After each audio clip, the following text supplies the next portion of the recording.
call this hearing of the U.S. Senate Agriculture, Nutrition, and Forestry Committee to order. Welcome, everyone. Certainly welcome back our Secretary of the USDA, Secretary Vilsack. A couple of things first. One, I want to put into the record two different letters the committee has received, one from nearly 300 energy organizations, including the Ag Energy Coalition and the National Rural Electric Association in support of clean energy investments, and a second is from a diverse coalition of over 220 stakeholders and advocates in support of critical nutrition assistance programs. So without objection, those will be placed in the record. Let me also begin this morning by welcoming our new Deputy Staff Director, Ian Garrison. Welcome. And we now have a full team. We have a full team of members that we welcome, all of our staff that are getting ready to write a wonderful bipartisan farm bill.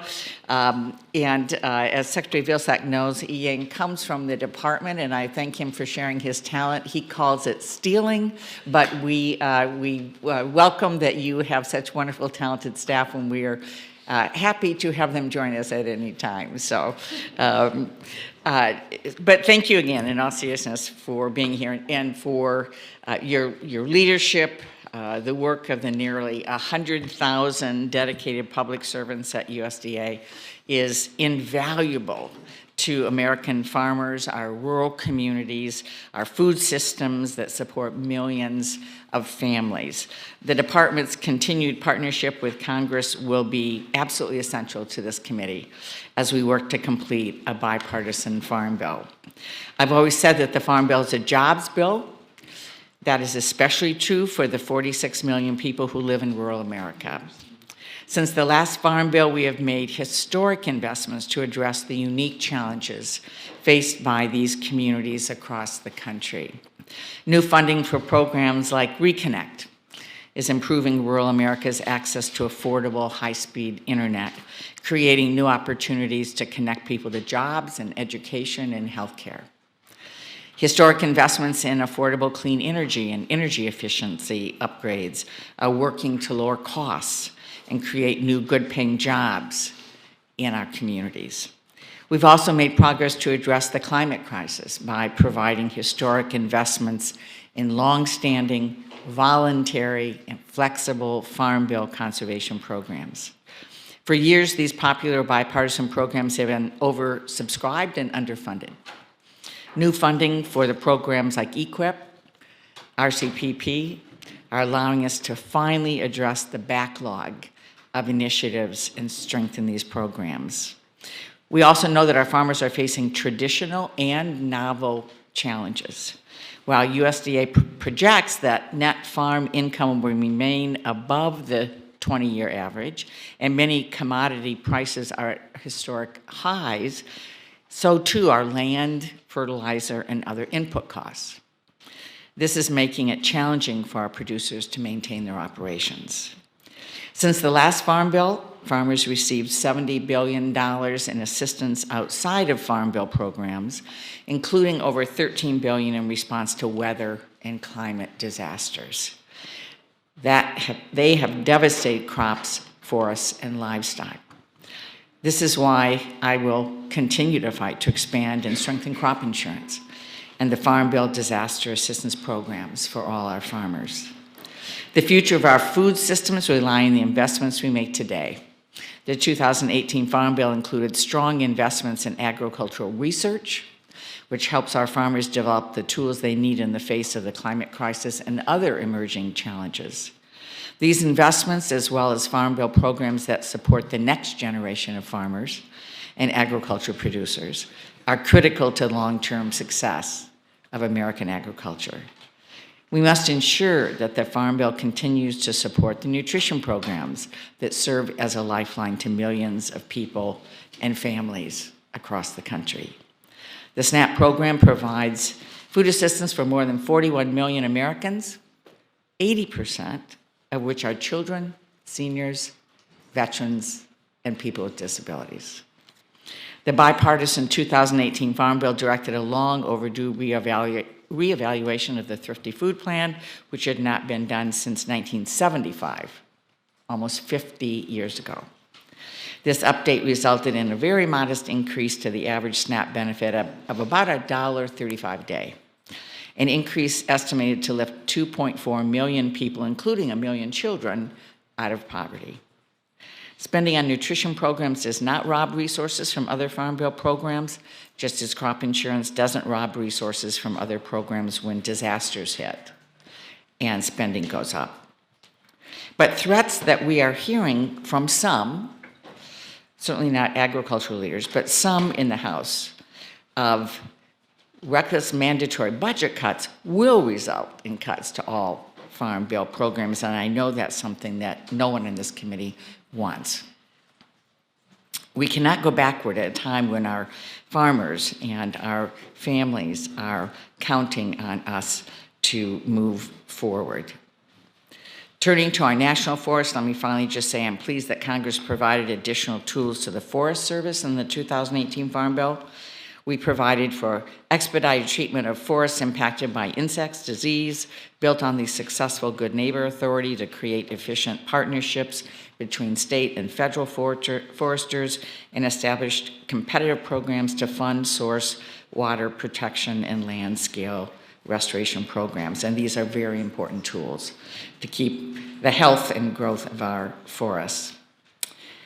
We know that only with the backing of a broad and bipartisan coalition of supporters and broad bipartisan support in Congress, we can craft a bipartisan farm bill that delivers for the American people. This is how we accomplish our shared goals of a strong agricultural economy that supports communities all across the country.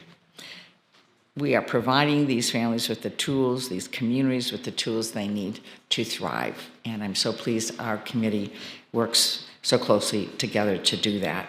Secretary Vilsack, your leadership and partnership will be essential in the coming months. And so we welcome you again, and I turn now to my friend and ranking member, Senator Bozeman. Thank you, Madam Chair, and we are pleased that we're having this hearing today. Welcome, Secretary Vilsack, and back to the committee. We appreciate all of your hard work, not only in this Congress, but in past Congresses. I know everyone in this room has heard me say this before, but based on the last census, 53 of 75 counties in Arkansas have lost population.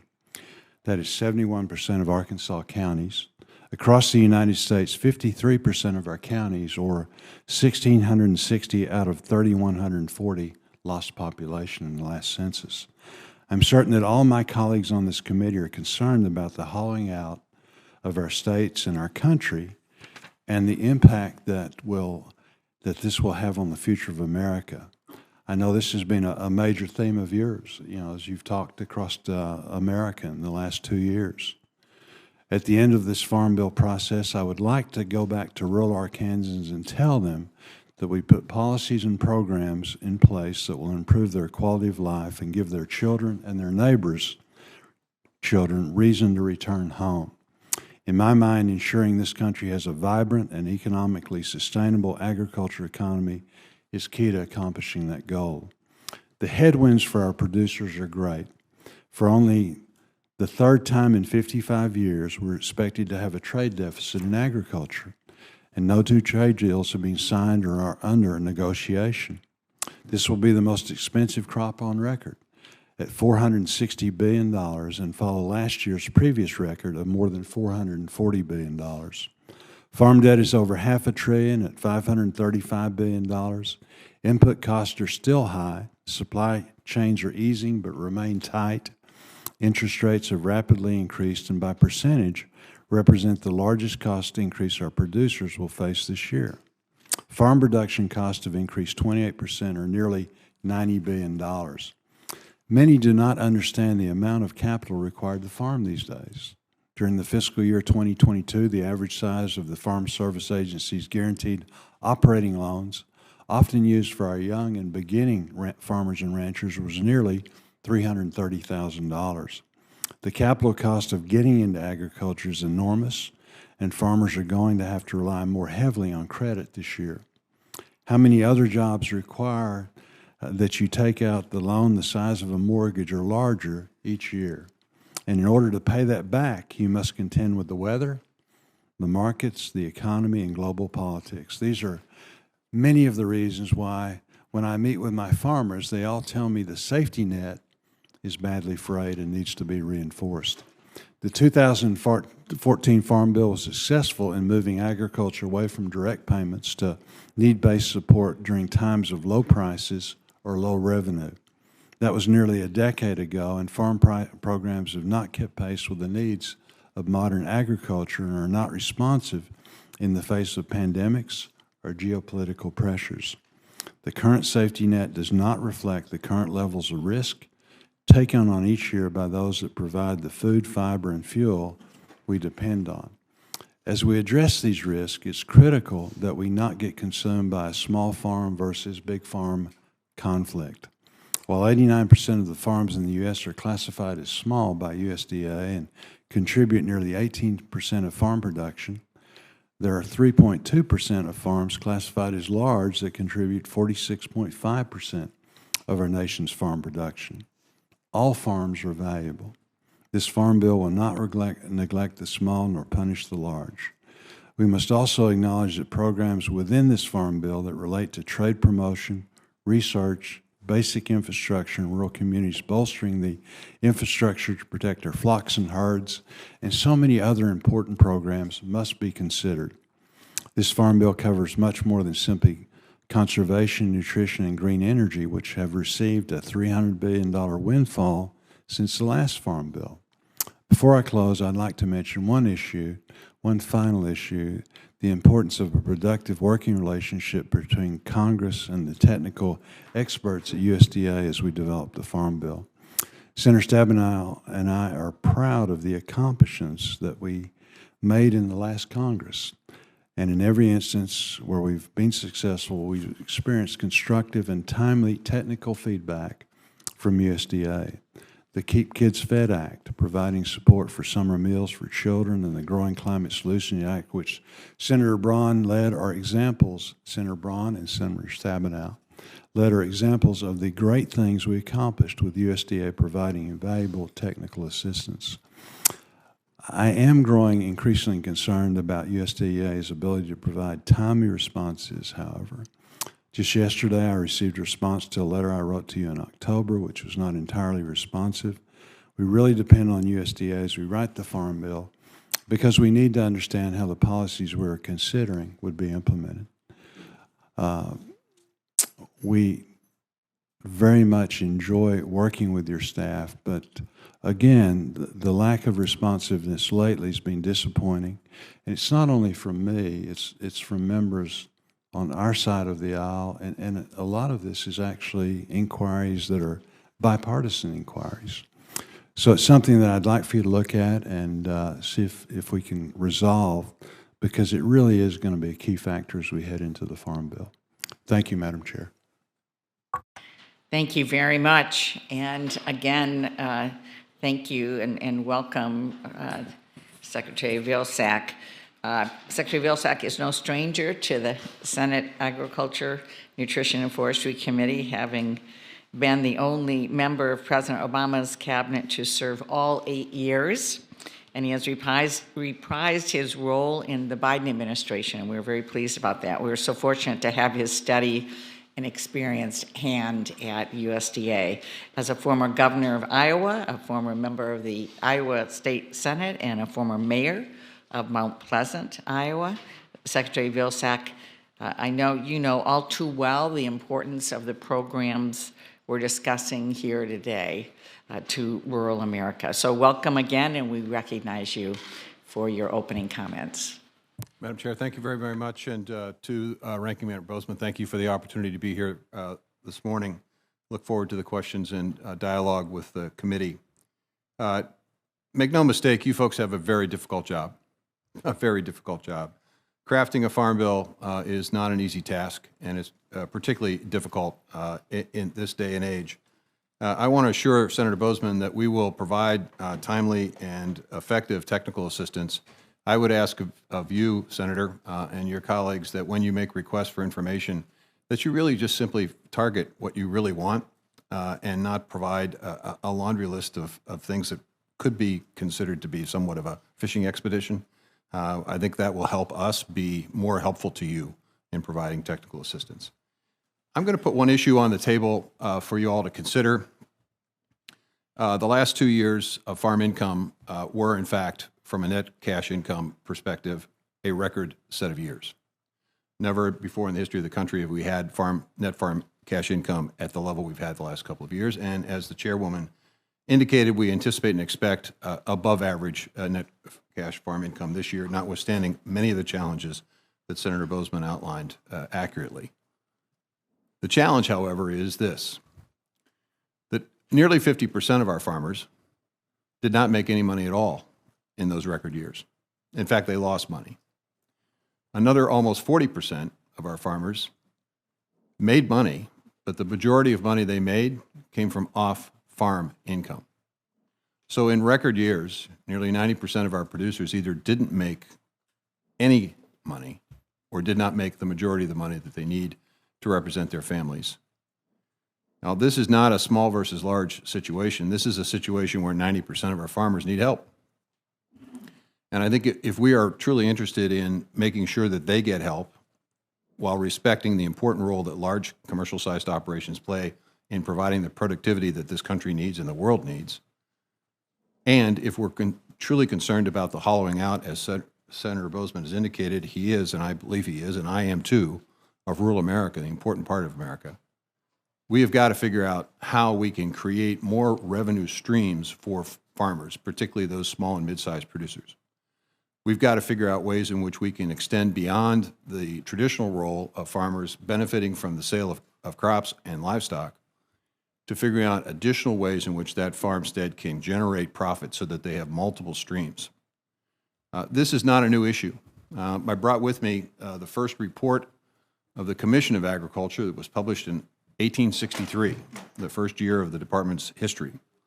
In it, Commissioner Isaac Newton, not the real Isaac Newton, different fella, had an interesting preface to the 632-page report in which he talked about the importance of focusing on making sure that we had small, mid-sized, and large-scale farming operations. So we've had this issue since 1863. Secretary Berglund in 1979 issued a warning to all of us about the potential opportunity for exactly what we're talking about here today. So this has been with us for a while.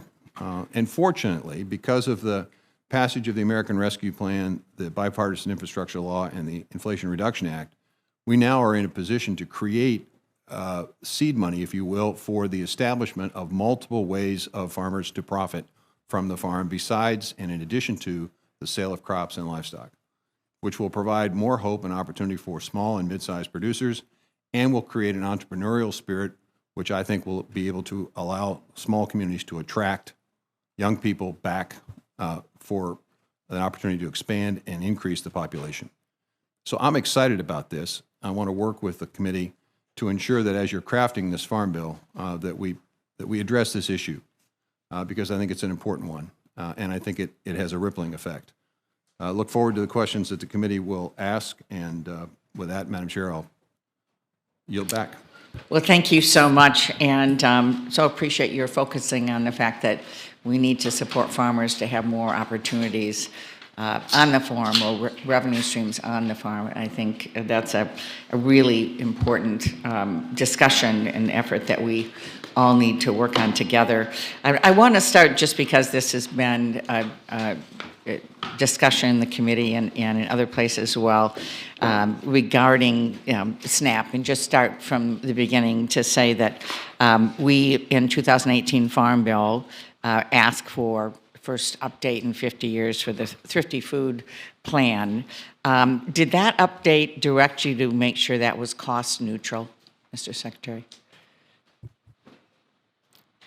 Madam Chair, we are following the prescription and direction of the Food and Nutrition Act of 2008, passed by Congress, which directed us, and I'll quote, by the year 2022, and at 5-year intervals thereafter, the Secretary shall reevaluate and publish the market baskets of the Thrifty Food Plan based on current food prices, food composition data, consumption patterns, and dietary guidance. There was no mention in the law that directed us to do the work that we needed to do about cost neutral. It basically said you're to do this every 5 years, with 2022 being the first iteration of this, and you are to focus on market baskets that reflect current food prices, food composition data, consumption patterns, and dietary guidance. So you believe that the department followed what's in the 2018 Farm Bill? We did. So, and let me say that at other times, updates did have language on cost neutral. This, on purpose, did not, because there was an effort after 50 years to look at how we cook, very different patterns for cook, how we eat, what we do, with the food inflation, and all of it. So it was meant to be more comprehensive.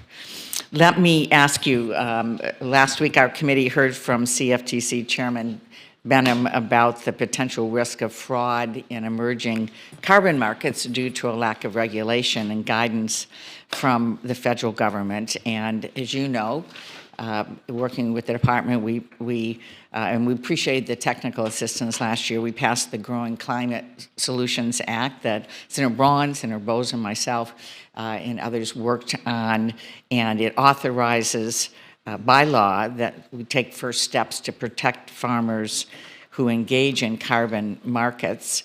Can you tell us what USDA has done to implement the Growing Climate Solutions Act, and what more the department can do to ensure that carbon markets and credits they generate have integrity? And I assume, as you talk about more revenue streams, that this is part of the options for our growers as well?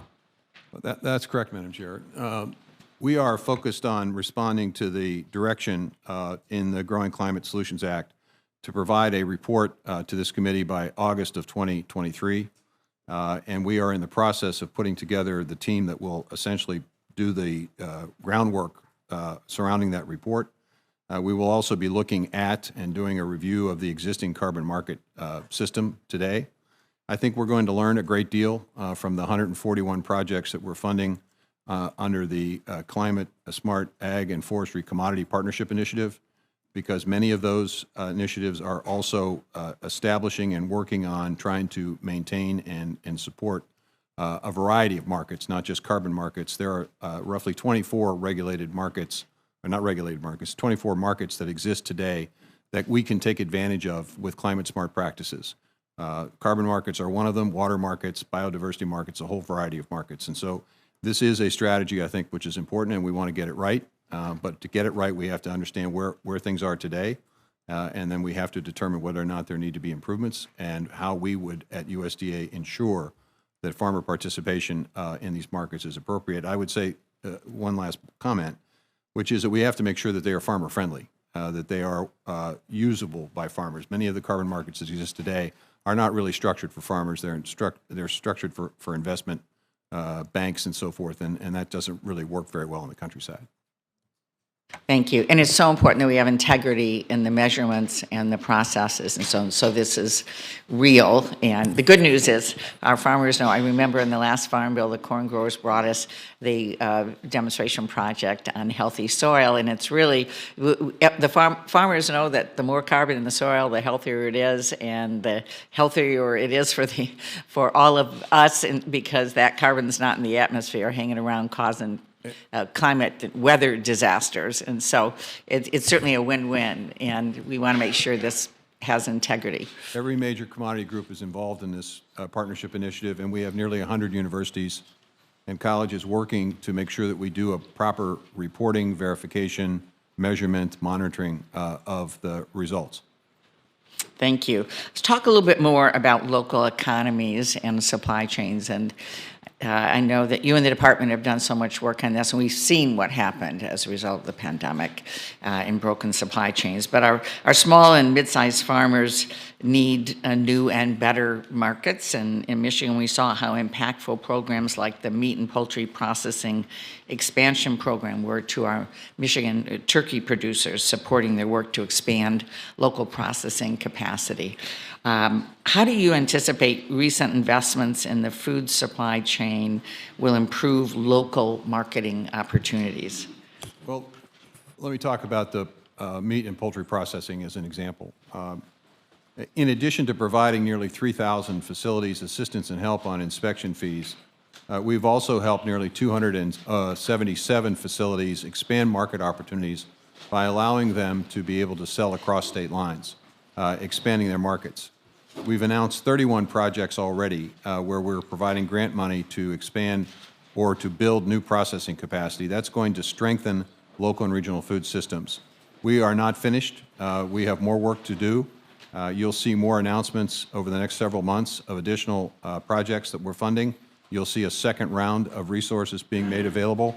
And you'll also see a round of resources being made available for non-meat and poultry processing opportunities. So you're going to see a significant investment that we can make in strengthening the processing capacity, which creates additional markets.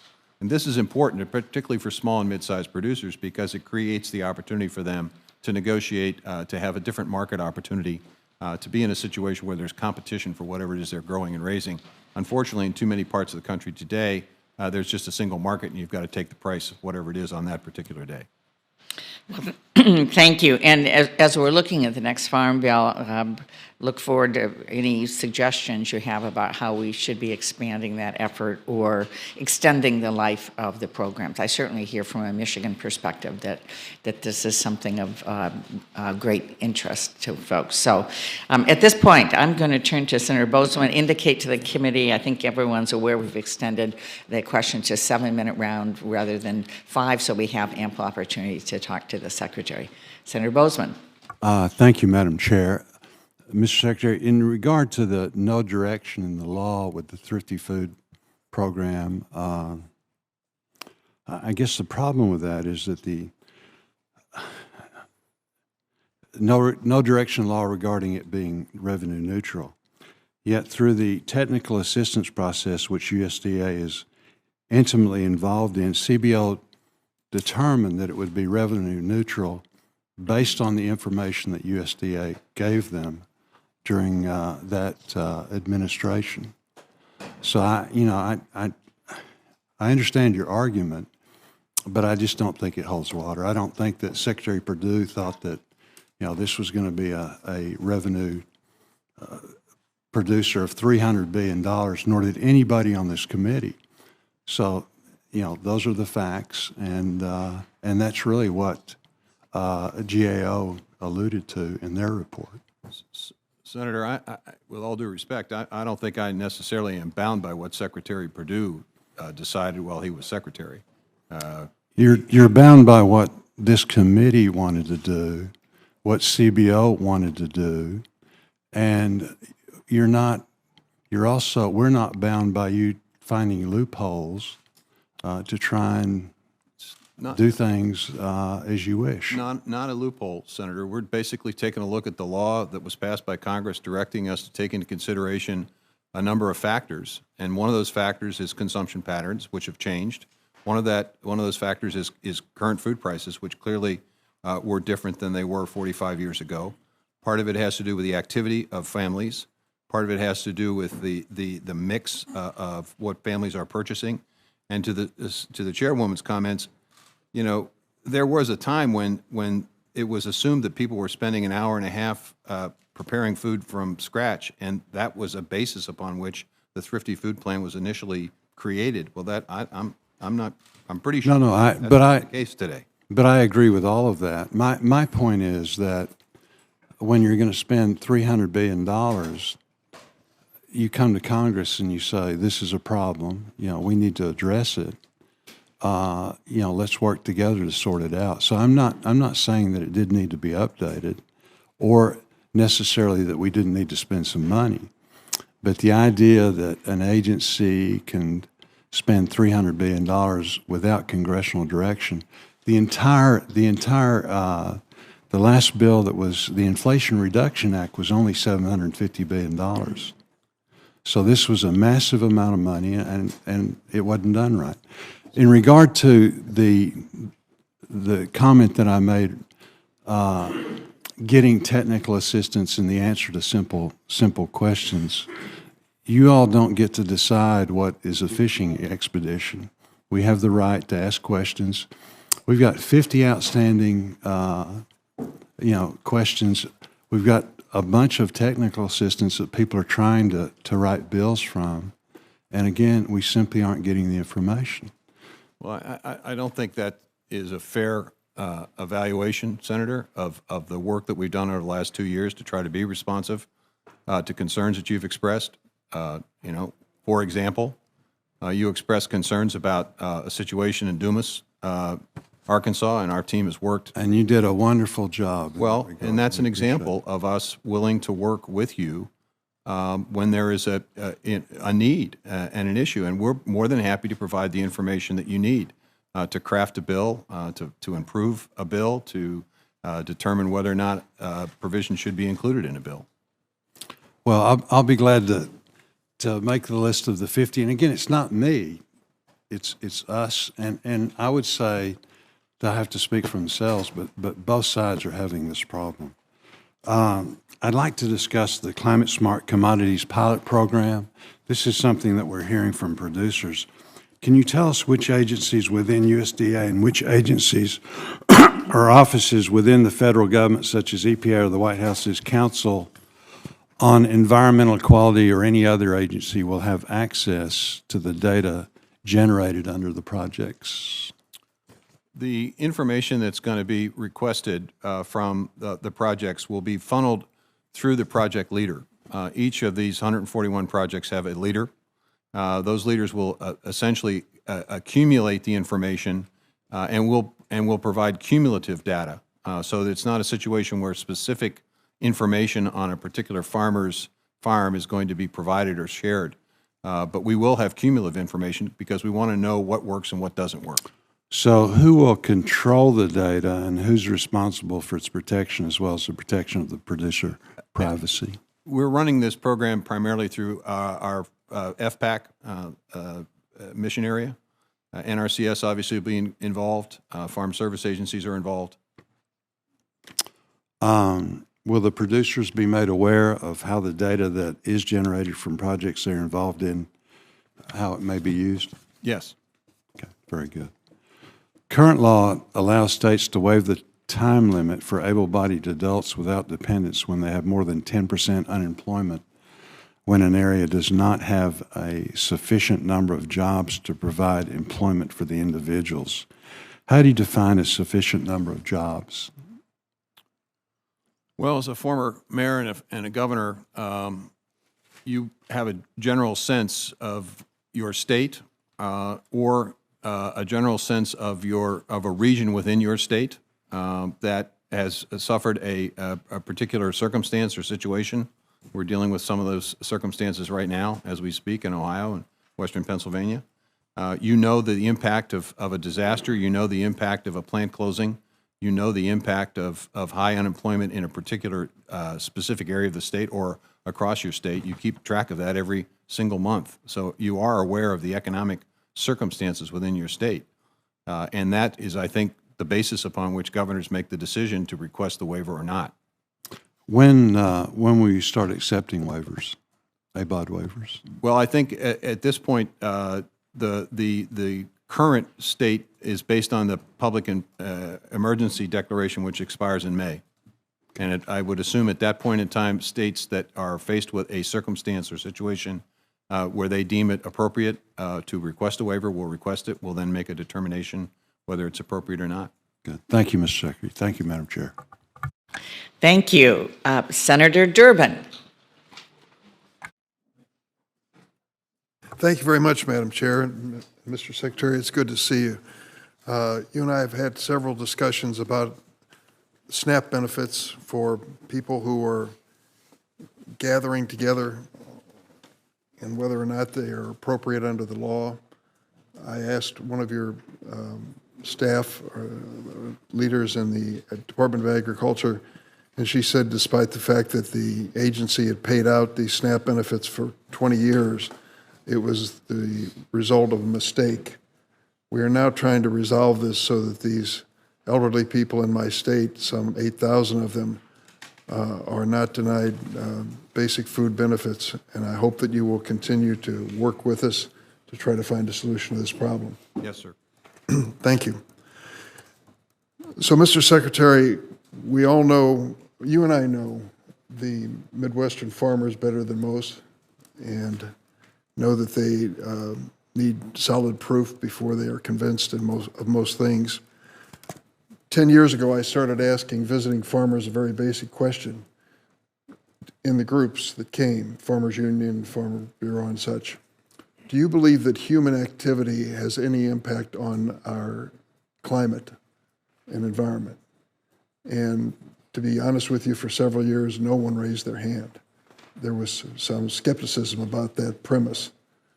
I think things are coming around, and I hope they are.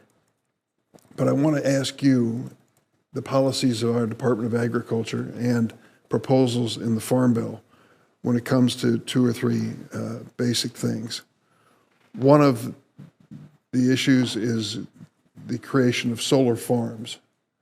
Farm organizations are arguing that it takes prime farmland out of production, and therefore they are opposing solar farms. We all know that that is on its face a true statement in most cases, but we also know that many other factors relate to the removal of prime farmland from production.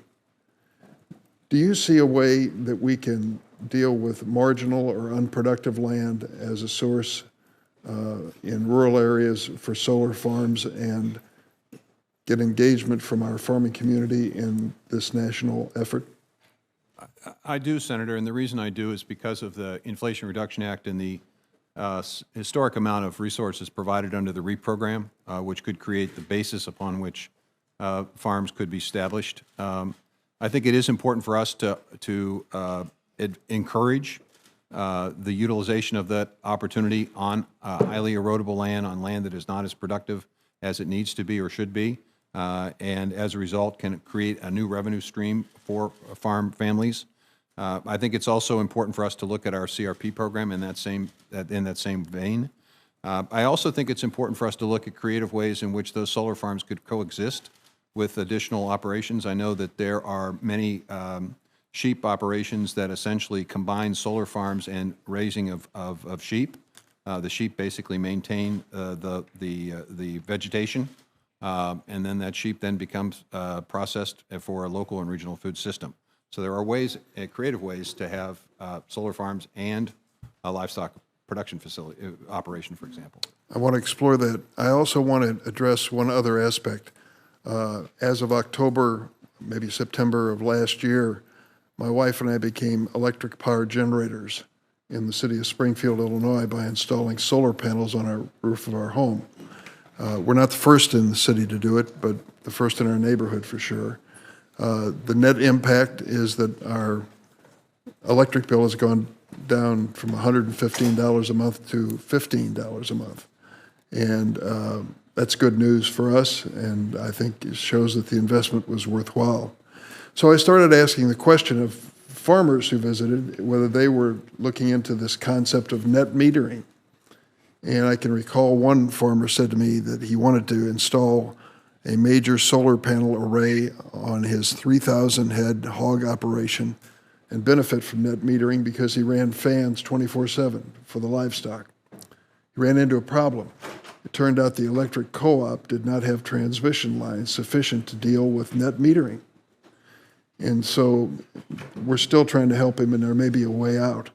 But the problem is if we have to deal with each farmer connecting up to the proper transmission arrangement, it becomes prohibitive. Now, you mentioned the REAP program. The REAP program is very good, but it deals with the farmer on the farm, and it doesn't deal with distribution lines, as I understand it. Is that your understanding too? That's correct, but there's another part of the Inflation Reduction Act that does potentially respond to your concern, which is the effort to help RECs decarbonize their generation capacity. And so we have a significant opportunity that can leverage resources under the Inflation Reduction Act to encourage RECs to convert from fossil fuel-based generation systems to renewable systems, which in turn would result in the need for the infrastructure necessary to make that happen. Are you aware of any electric co-ops in rural areas that are pursuing this? We're just beginning that process because of the passage of the law. I think you will see and hear more about that this year, later this year, as we begin the process of reaching out to RECs and making a request for application and see what kind of interest there may be. Great. Thank you very much, Mr. Secretary. Thanks, Madam Chair. Thank you very much. Senator Ernst. Thank you, Madam Chair, and thank you, Mr. Secretary, for being here today. We've heard a lot about how the administration really wants to support rural America, but bottom line, we're not seeing a lot of action so far. We've seen a lot of spending, and Iowans, are feeling as if they've been thrown under the bus and not really seeing the benefit. A lot of the proposals and laws that I hear about when I'm out doing the 99 county tour, when we're doing the farmer roundtables to help support what we're doing in the Farm Bill, I hear a lot about the so-called Inflation Reduction Act and how a lot of how that was written really reads like the Green New Deal. And as we're looking at the Farm Bill, we want to make sure that what we're doing in the Farm Bill is actually working with our farmers, with our ranchers, for their benefit, not the folks on the far left on the coasts of the United States. This is about middle America and providing food necessary for the greater population.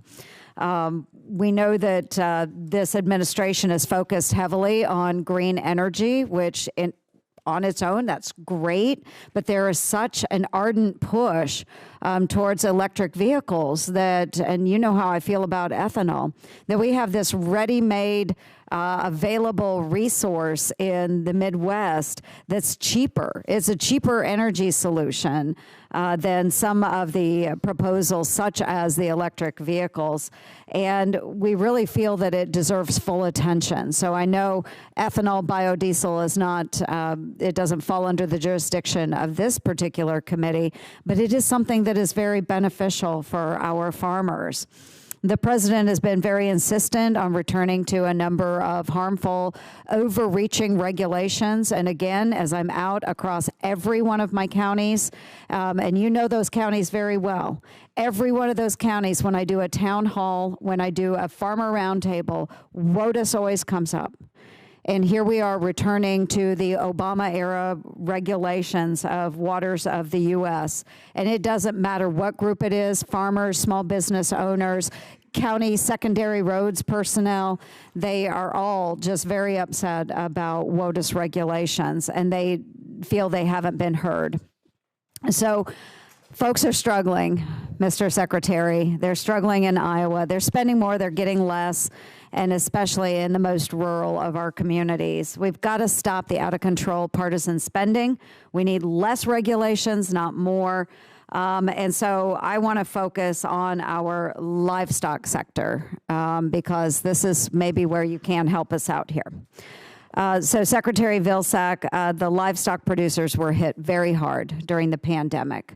I have experienced a lot of hardships through various times and trials during my time here at the Senate, but the pandemic was probably the hardest to sit through Zoom calls and conference calls with our farmers and those that were going out and culling herds and their livestock because of plant closures. During that tough time, a lot of the producers sought to capture a greater share of the retail meat dollar by joining with other producers to build packing plants that they supply and own. And as you know, Iowa is home to Cattlemen's Heritage, which is building a state-of-the-art facility in Council Bluffs, Iowa, down near me, and West Liberty Foods, which is building a new producer-owned turkey processing plant in West Liberty, Iowa. In our neighboring state of Nebraska, there are similarly structured beef processing startups that are producer-supplied and producer-owned. So the USDA created the Meat and Poultry Processing Expansion Program to expand small and regional meat processing to bolster supply chain resiliency. And as you've described, quote, will give farmers and ranchers a fair chance to compete in the marketplace.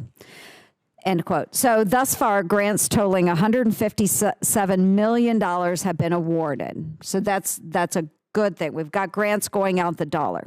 3 of the largest grants total $69 million, which comprise nearly half of the funds awarded. Now, again, a lot of money's gone out the door. We think that's a good thing, but nearly half of it has only gone to three projects who are privately owned by some of the wealthiest people in the United States. One of the projects in Nebraska is owned by a man on the Forbes billionaires list. Another in Idaho is owned by the wealthiest man in the state of Idaho. And a project in South Carolina is being awarded to a privately held family business with production in 5 states. And hey, I have no objection to families succeeding and owning, a lot of businesses, and I wish them great success. But what I find problematic is that taxpayer dollars are being doled out as free grants to billionaires, while applications from farmer-owned startups like Cattlemen's Heritage in southwest Iowa and West Liberty Foods expansion are deemed unworthy through these grants.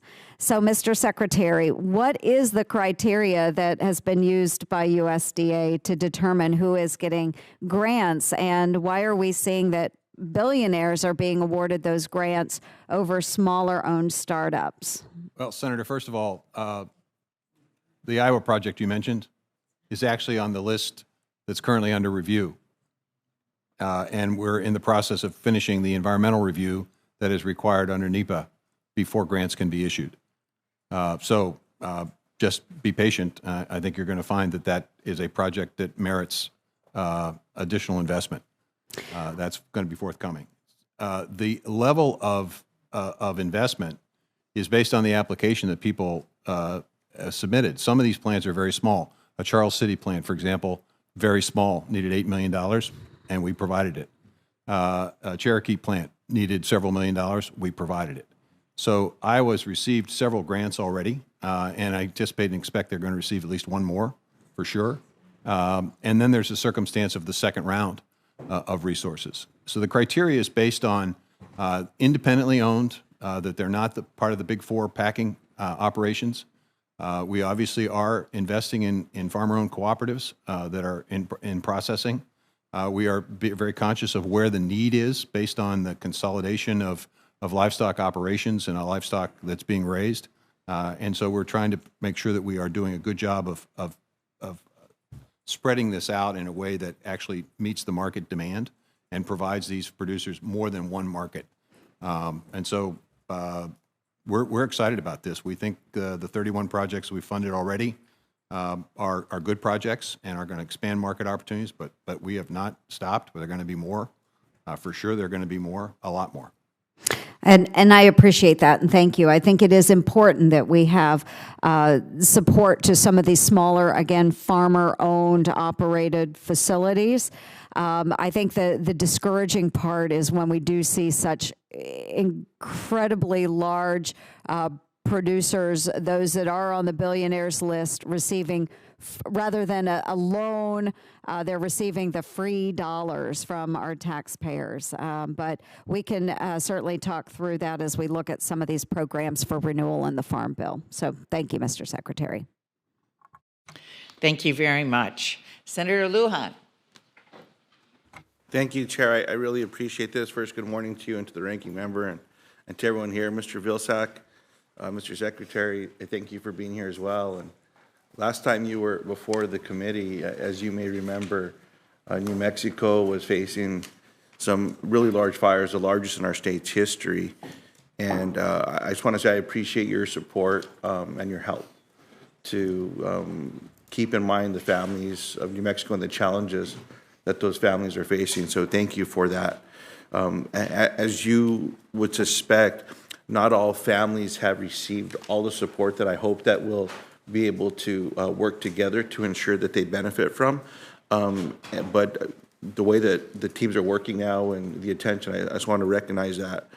Now, Secretary Vilsack, the questions that I have are surrounding that fire. And the first one I have is, when the federal government is responsible for a disaster, like they were in this case, such as this wildfire, does the federal government have the responsibility to support the recovery?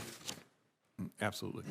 And can I count on your support to ensure that everyone in your department knows that getting New Mexico the resources needed to meet the needs of residents is a priority of the administration? Yes. In fact, Senator, we worked with your governor to establish a opportunity for there to be a meeting where we had multiple agencies and mission areas from USDA present that would allow an easy time for folks to fill out the applications and to figure out what potential benefits there might be and help there might be. So we continue to look for ways in which we can be helpful. I very much appreciate that. Now, last month, the USDA's Equity Commission released a 37-page report with 32 recommendations designed to advance racial equity among USDA's programs. And I applaud the initiative.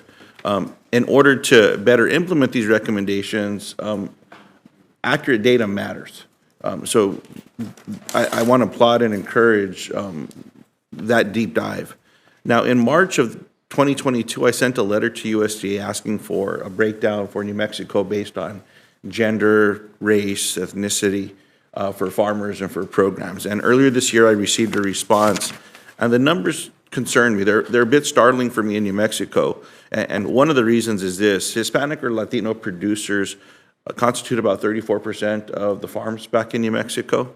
Yet in 22, they received only 9.5% of guaranteed loans and 23% of direct loans. Now, this one program shows where there's room for improvement. Now, Secretary Vilsack, what is USDA planning to do to address this longstanding problem, and how can Congress support those initiatives? Senator, one of the challenges we have is getting information out about the various programs at USDA so people can apply. So we have entered into contracts with 85 separate organizations in which we're asking those organizations that have connections to communities, Hispanic communities, African-American communities, et cetera, asking them to assist us and help us in getting information out to people about programs and then providing guidance for those folks in terms of how to apply. So that, I think, over the course of the next several years, our hope and belief is that we're going to see more folks walk through the door, more folks understand what they have to be able to successfully apply for resources, and more folks getting resources. Everyone in our team understands the importance of making sure that we are providing the kind of help and assistance that people need. And that's, so the cooperators is one area. The second area is NRCS, our conservation folks. Now, the first operation is the folks who do the loan programs, FSA. NRCS has a series of contracts as well with over 100 organizations to do virtually the same thing in terms of conservation and conservation investments. So we're trying to do a better job of expanding outreach. The third thing we're doing is working with Hispanic serving organizations and haikus and universities, trying to make sure that they also understand that they have an opportunity to help us with extension. So we're looking for ways in which we can provide assistance. We've just recently hired a series of liaisons to work with a number of those universities to be able to provide more extension services. So there's a massive outreach effort right now. I appreciate that. Mr. Secretary, along those lines, my office has invited USDA to participate in some educational sessions, and your team has been very open, and those sessions have been welcomed by farmers and families across New Mexico. So I appreciate that, and I'll make sure we are doing more along those lines as well to partner with you and get that word out and see what we can do to also do our part to increase application. We've also simplified the application process. It was, I think, 29 pages. It's now 13. Still probably too long, but better than 29. Well, and as you clearly know, that was one of the challenges with some of the programs out there. There was one that we worked on together here for help with the acequias for the irrigation programs. And the first application, when I went to visit the acequias in Mora, New Mexico, one of the communities that was hit by the fire, one of the folks came in with boxes of paperwork, and they said, we can't do this again. And USDA responded, and we're working to streamline that. And I know that progress has been made in each of the farm bills, and the chair helped me quite a bit when I was in the House to get some support to them. So look forward to working with you more in that space. Language is also an issue. The Yeah. report that you mentioned, it's the first major report that was published both in English and Spanish. I very much appreciate that. Madam Chair, I do have some questions in the area of SNAP. I just want to emphasize that in New Mexico, about 40% of the SNAP beneficiaries are children, and they don't get a say over how much folks are making and whatnot. And I think we all agree that kids that are going to school with something in their belly is a good thing, or when they're there and they're more attentive. And I certainly hope that we can come together as a body, as a family here, to make sure that we're working in that regards. But it's also a program that benefits rural producers. And the more that we can do that and concentrate on kids and work on making creating more certainty for farmers, especially in rural parts of the country, I think that's a winner for all of us. So I know it'll be a discussion, but I certainly hope that we find some common ground there. The last piece that I wanted to touch on, Mr. Secretary, as time runs out here, and I think I'll just mention it, is the work that's being done, and Senator Bennett is really leading these efforts. Senator Hickenlooper has worked on some working groups here, but especially in the area of drought and what must be done in western states as well as we look at this. And I certainly look to being part of that conversation, but working with Senator Bennett however I can as he's continuing to lead the charge. But just know he's not alone, and there's going to be more and more members that are going to be pushing with him.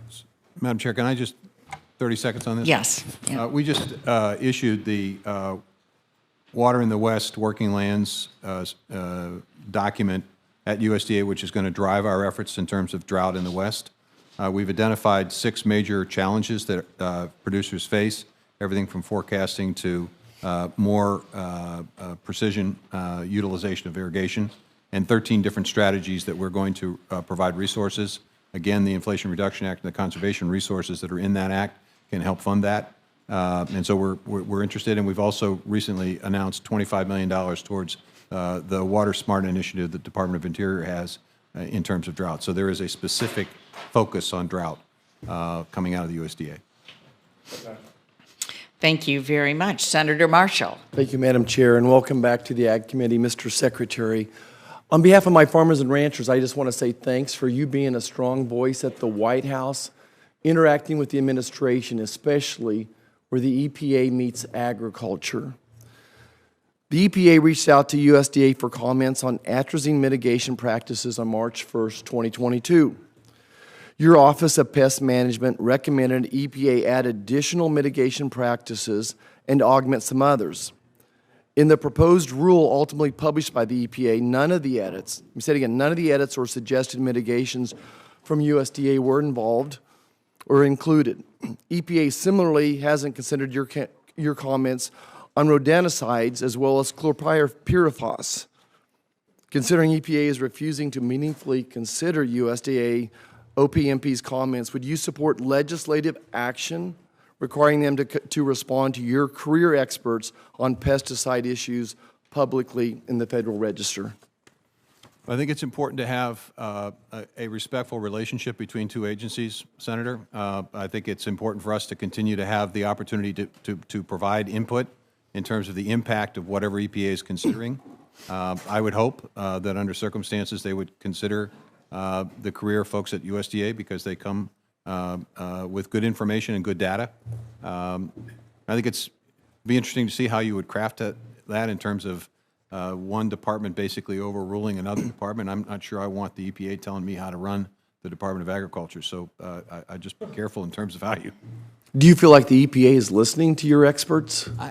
I think they are in some circumstances. There's an honest dispute and disagreement from time to time, and the response that I have to that, Senator, is when there is a disagreement and EPA enacts whatever they're going to enact, then it's our job at USDA to do what we can to mitigate the consequence of that, to use the resources the programs that we have, if possible, to mitigate the consequences. So in order to utilize environmentally sound practices like no-till farming, which we've been doing for over 20 years on our family farm, we have to have use of these pesticides. Otherwise, we're going to have to go back to plowing, which creates an increased carbon footprint. Do you feel like the EPA is balancing this issue of carbon footprint? So they're using their practices. We're going to have to plow the ground, which we know is a huge carbon sink. We have raised that issue with them repeatedly. And what do they say?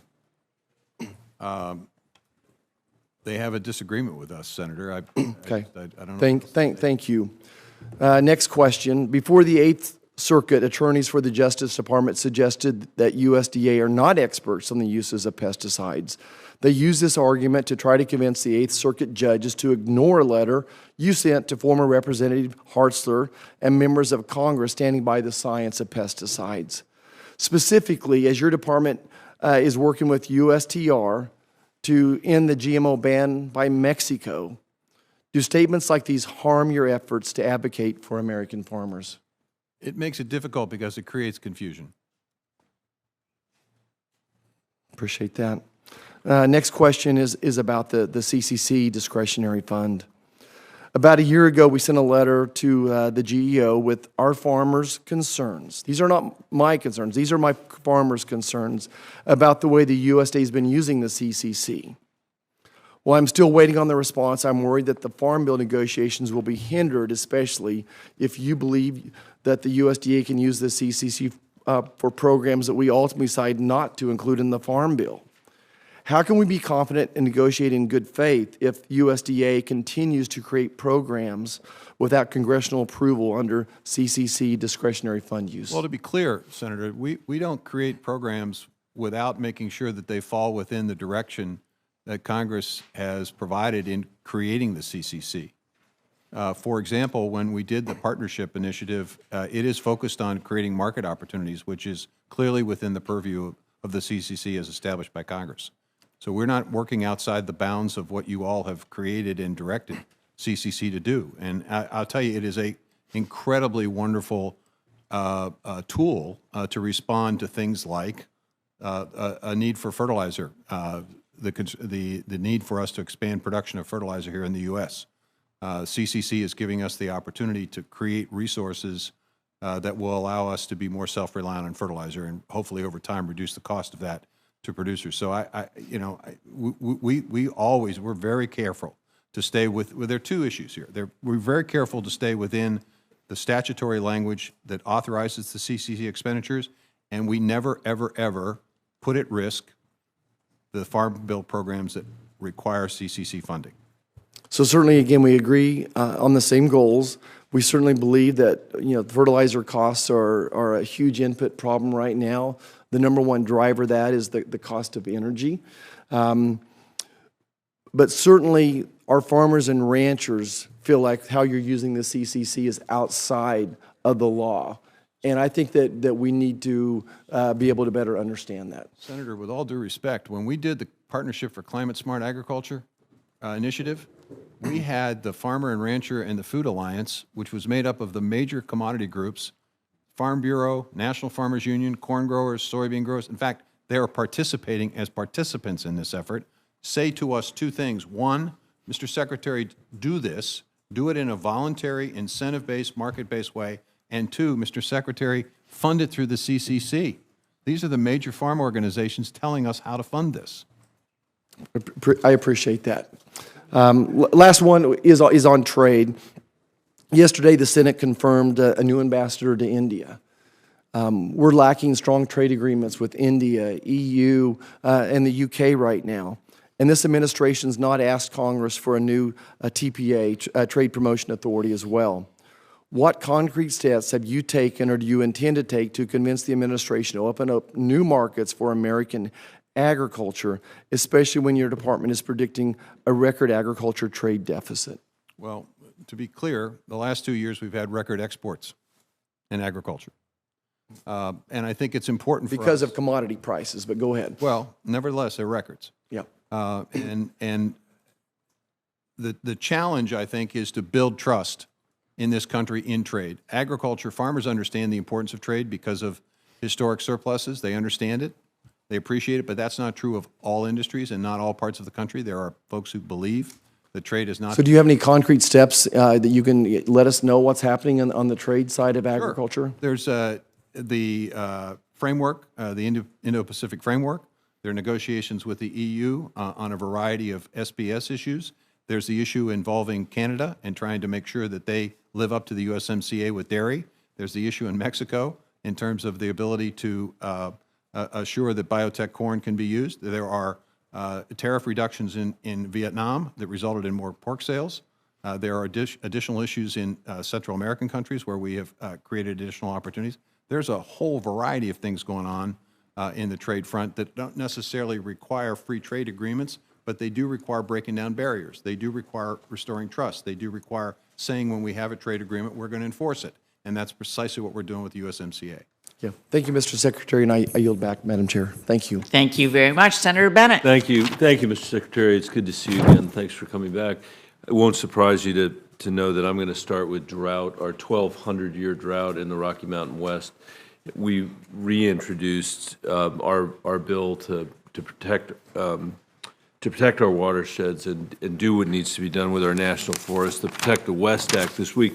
But I was very pleased that we were able to work together to include $10 billion when you combine the money in the infrastructure bill and in the Inflation Reduction Act for pre-fire mitigation, for forest health, for all of that. That's a big chunk of money. It's an unprecedented amount of money.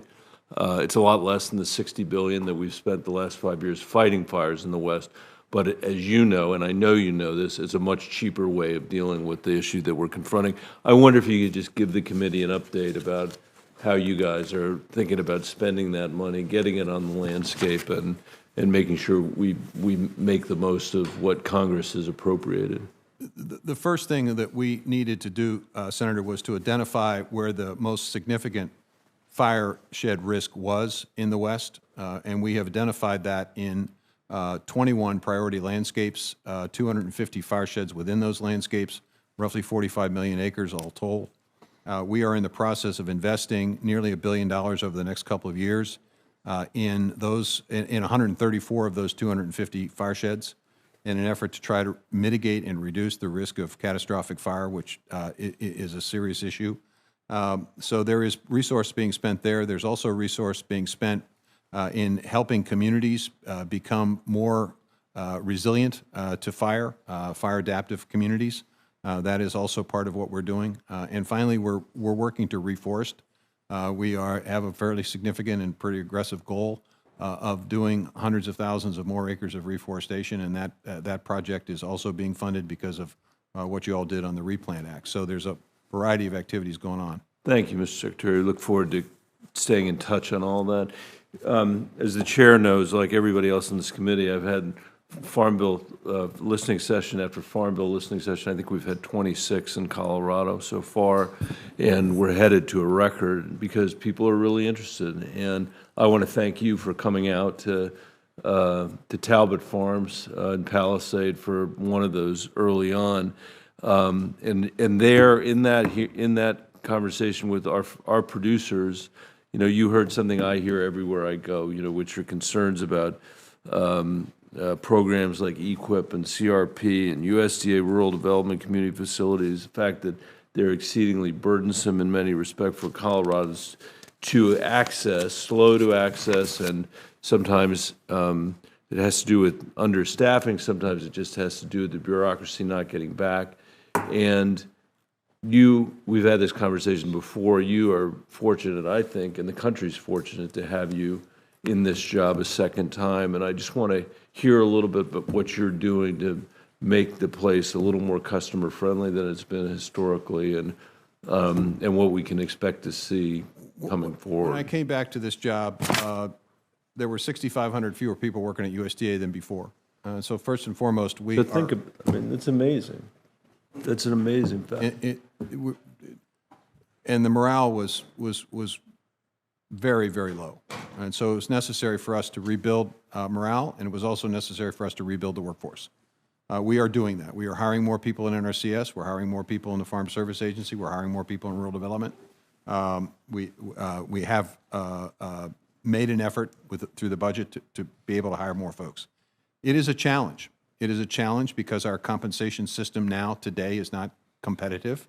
It is very difficult to keep people in some of these jobs. The private sector attracts them once they get a little training. And so it's not only recruiting people, it's also retaining people. But we're hiring more people, and that makes a difference. We're also looking at ways to simplify the application process. I mentioned the Farm Service folks simplifying the loan application. NRCS is doing the same thing with reference to the applications necessary to access these programs. The additional funding that you're providing under the Inflation Reduction Act is a big, big opportunity for us. We're going to continue to hire more people, and we're going to continue to put those resources to work. We know we have a backlog of needed conservation programs. This is going to allow us to address that backlog and allow us to target these resources in ways that will help drought-stricken areas, help advance climate-smart practices, improve soil health, all of that. So it's a concerted effort on our part to expand workforce. And finally, looking at ways in which we can leverage our resources by, and I mentioned this to Senator Lujan earlier, the importance of having outreach efforts beyond NRCS, having over 100 organizations helping us get the word out about existing programs at NRCS, how folks can access those programs, and guiding them through the process. And so that should also encourage and increase participation and increase our ability to leverage those resources. I think with your leadership, we really have a chance to make a dent in this, and anything that we can do to help support that effort, we want to do. I don't know how long I'll be in this job. I have no idea, but I'd love to be able to go home and have a Farm Bill listening session where people are saying, we're actually seeing improvements on the ground because of what we're doing together here. The last issue I had, you mentioned CRP. I actually don't have a question about CRP except to observe that we feel like the prices for CRP in the heart of what was the Dust Bowl in Colorado don't make a lot of sense. I've raised that over and over again here. But I did want to mention CREP it also, because in the 2016-18, when the last Farm Bill, I secured a provision to allow for dryland farming in the Conservation Reserve Enhancement Program, CREP. Since then, we've been working to secure a secretarial waiver, and I know you're well aware of this issue. This is critical for Colorado's Republican River Water Conservation District to meet its compact alliance. I'm sorry that Senator Marshall has left, because I know he knows how important this is between Kansas and Nebraska, and more important for all states facing dwindling water resources to maintain the production flexibility that we need while still conserving water. And I wonder if you could commit, Mr. Secretary, to approving a waiver for dryland farming in the CREP program and ensure that rural areas are not, rural rates are not so low that it discourages program participation. We are actually working on the project in your state specifically. The challenge is and we've doubled the rates that would normally be paid for a CREP, and so we are trying to adjust those rates in a way that is feasible and could be applied not just to one particular project, but to CREPs throughout the region. Okay. Thank you. Well, thank you very much. And Senator Bennett, I appreciate your leadership and Senator Marshall's in bringing in, not only having the listening sessions in Colorado, but through your subcommittee, the important listening sessions on conservation and forestry with all of our stakeholders. I know those are coming in the next few weeks, and we thank you. Senator Tuberville. Thank you, Mr. Secretary. Alabama's hardworking farmers and producers continue to face an uphill battle as they work to feed our nation. Inflation is skyrocketing and input costs continue to rise for feed, fuel, fertilizer, and equipment, which cut producers' bottom lines. Bottom line, we're struggling. Despite producers' daily struggles to operate their farms and maintain their livelihoods, this administration is not seeking to help. From my viewpoint, the USDA is only focusing on two areas, issuing increases in SNAP and obsessing over climate change. Now, this farm bill will have a price tag of over $1.4 trillion, with over $1.2 trillion of it going to SNAP benefits. We cannot lose sight of the importance of this Farm Bill for the next 5 years for our farmers and producers all across our country. Our producers need a strong Farm Bill with sufficient funding for crop insurance and farm safety net programs like ARC and PLC that keep our hardworking farmers whole. We must ensure each producer remains in charge of what operations occur within their own farmland and forest land. All conservation programs must remain voluntary, market-driven, and incentive-based. So, Mr. Secretary, in Alabama, 55 of our 57 counties are considered rural, and many of those lack access to sufficient broadband internet. Broadband access is crucial to stimulating economic growth, providing new opportunities in and ensuring our rural communities are not left behind. The Reconnect program has been a successful tool to deploy broadband to rural areas. To date, Reconnect has awarded more than $3 billion over 4 rounds of funding. It sounds like it's more than just a pilot program at this point. Does Rural Utility Services have any metrics to track the performance of this program?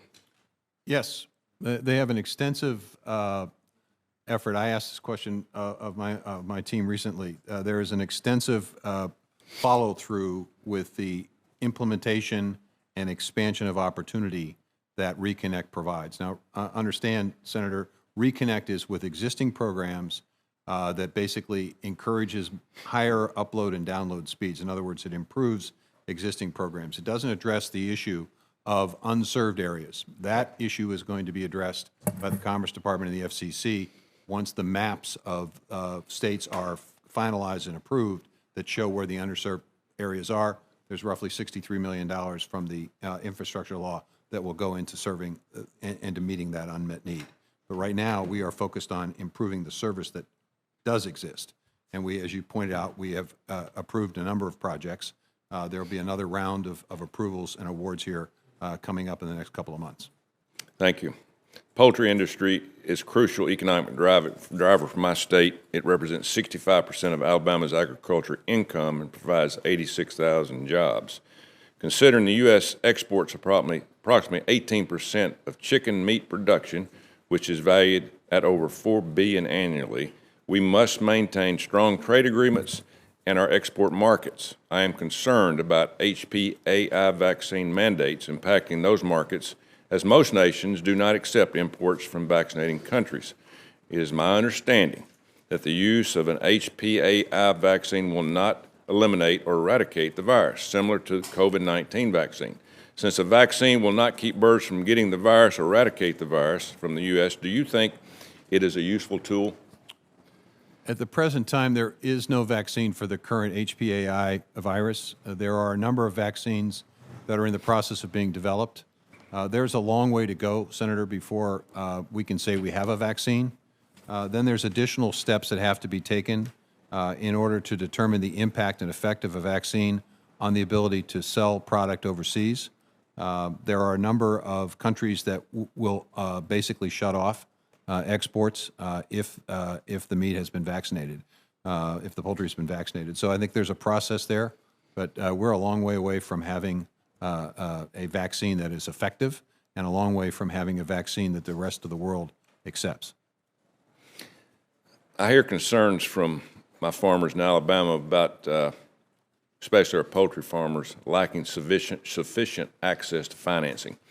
To build a 4-house poultry farm in Alabama today, the cost would exceed $2 million. However, the FSA guaranteed loan limit is capped at $175.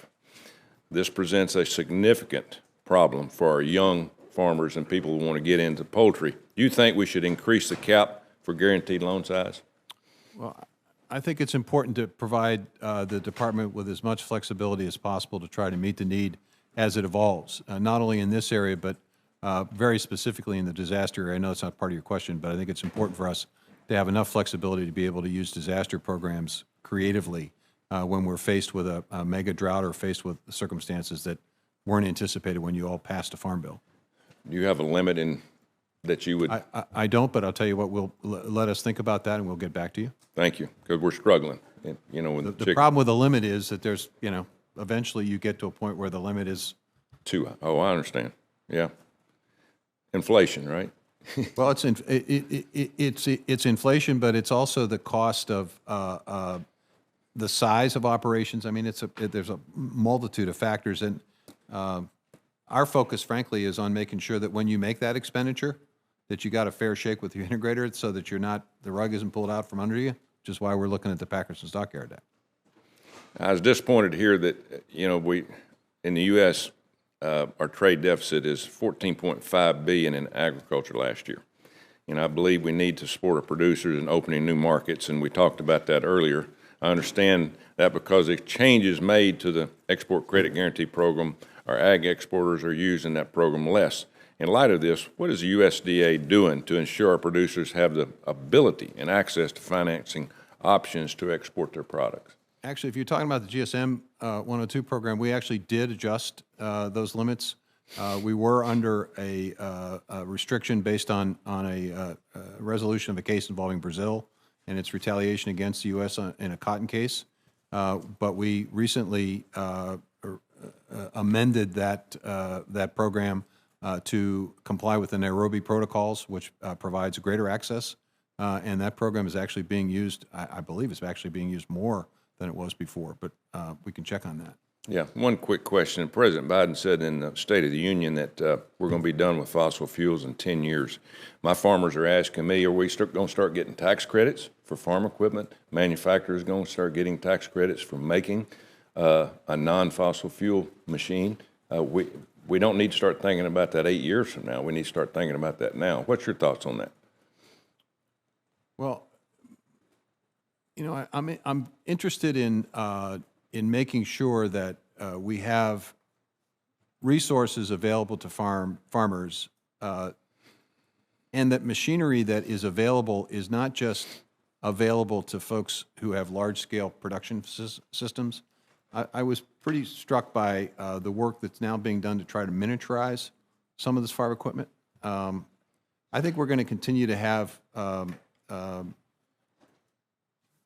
need for farm equipment that operates in a way that farmers can use it. I'm not sure that we're not going to see the end of combustion engines for a while. I mean, with all due respect, I just don't think that's going to happen. And I don't remember him saying that in the State of the Union address, but maybe he did. Maybe I just wasn't paying attention. I heard it. I was sitting pretty close. I heard it.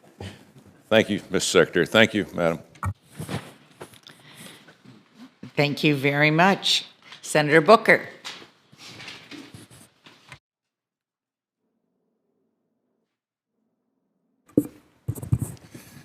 Thank you, Chairwoman, and of course, Ranking Member, thank you as well.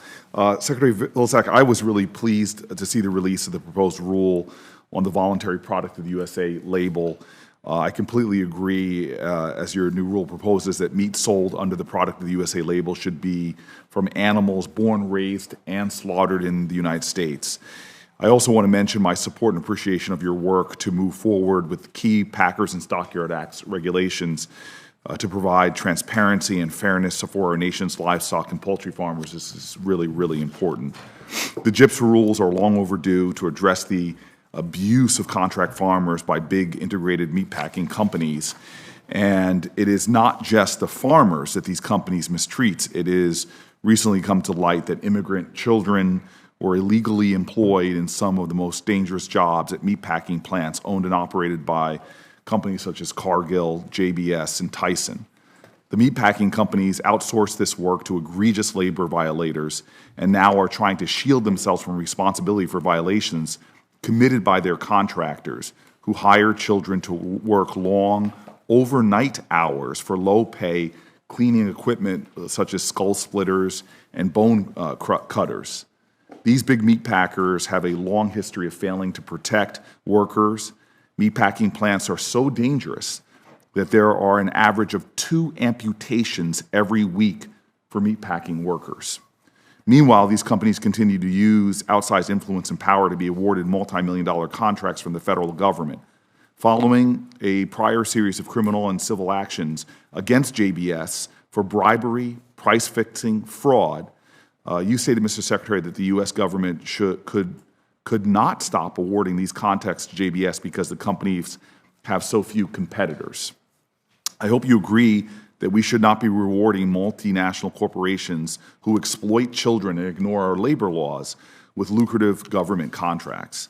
What does Congress need to do in this farm bill to make sure that USDA contracts stop going to these bad actors and start going to small businesses and independent family farmers and ranchers who treat their workers, animals, and communities with respect?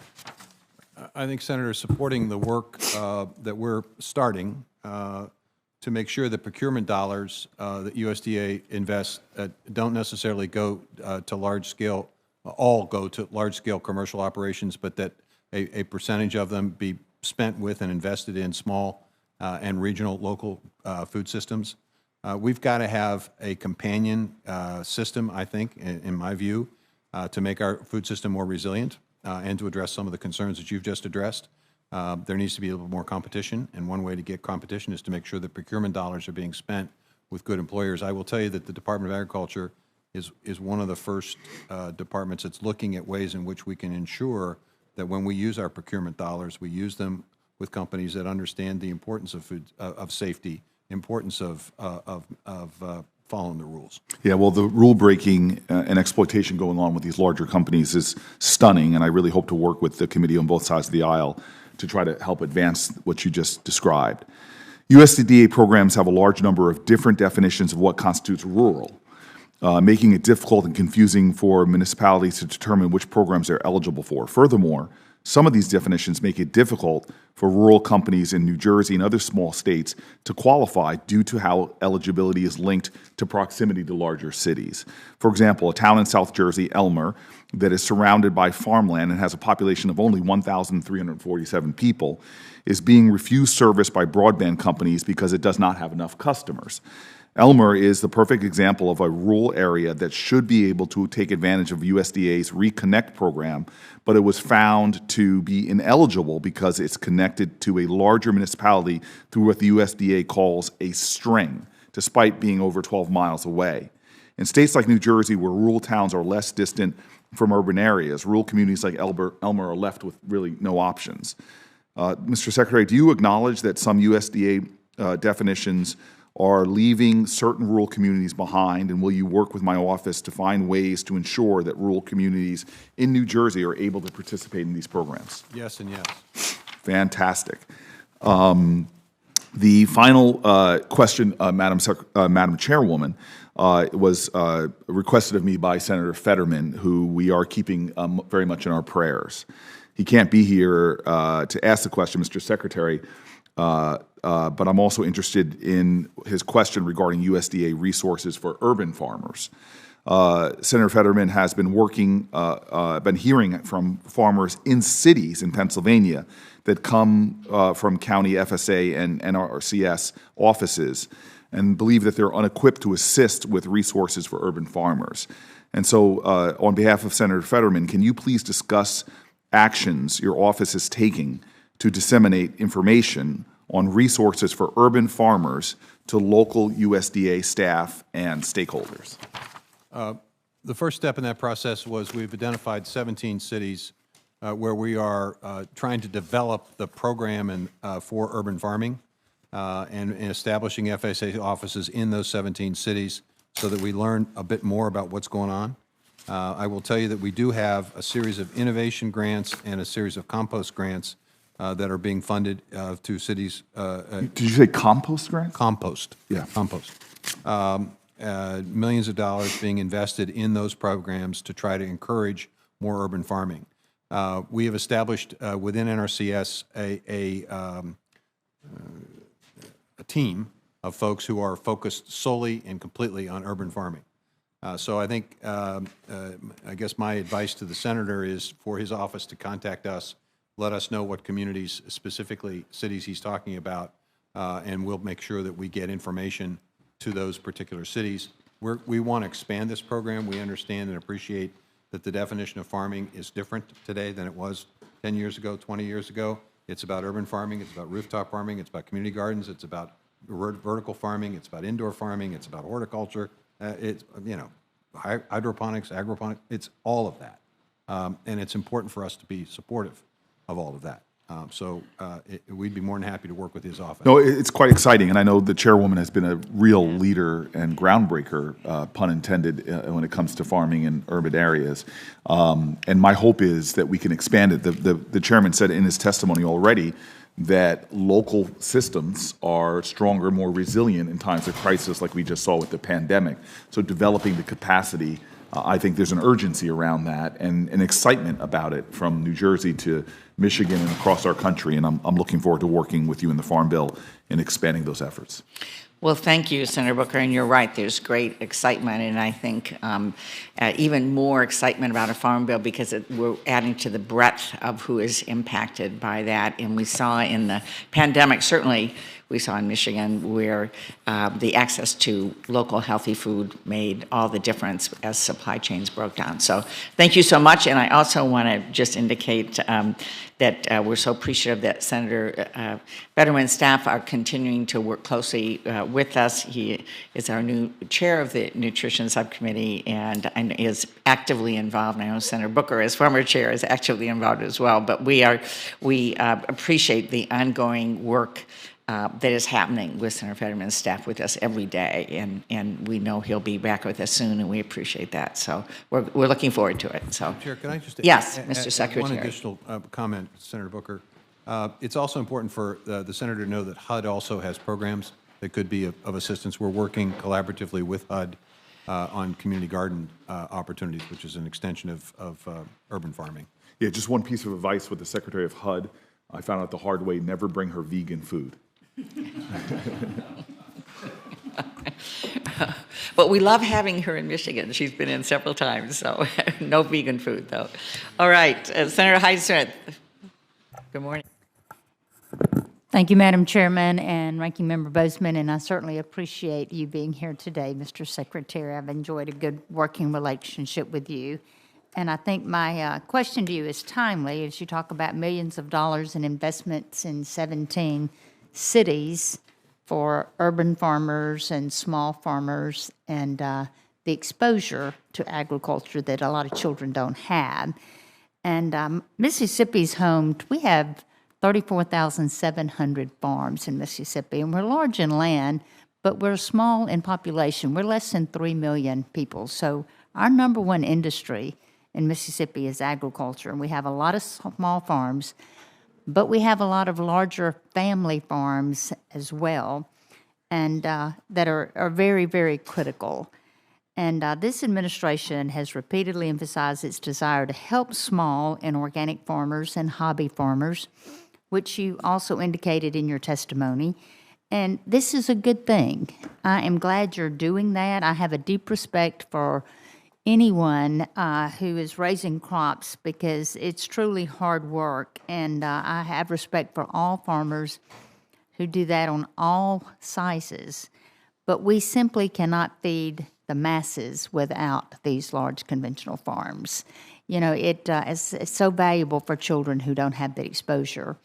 But when you walk down the cereal aisle of your grocery store, and I do all of my shopping for my family, and when you walk down the flour aisle and the rice aisle, you know, you realize our job is to feed this country and to feed this world, and what would happen if there was a shortage there, and, you know, if we did stop production, how that would truly impact this country much more than a lot of other pandemics. But according to USDA's Economic Research Service, 3% of U.S. farms, the large family farms, are responsible for 47% of production to feed this country.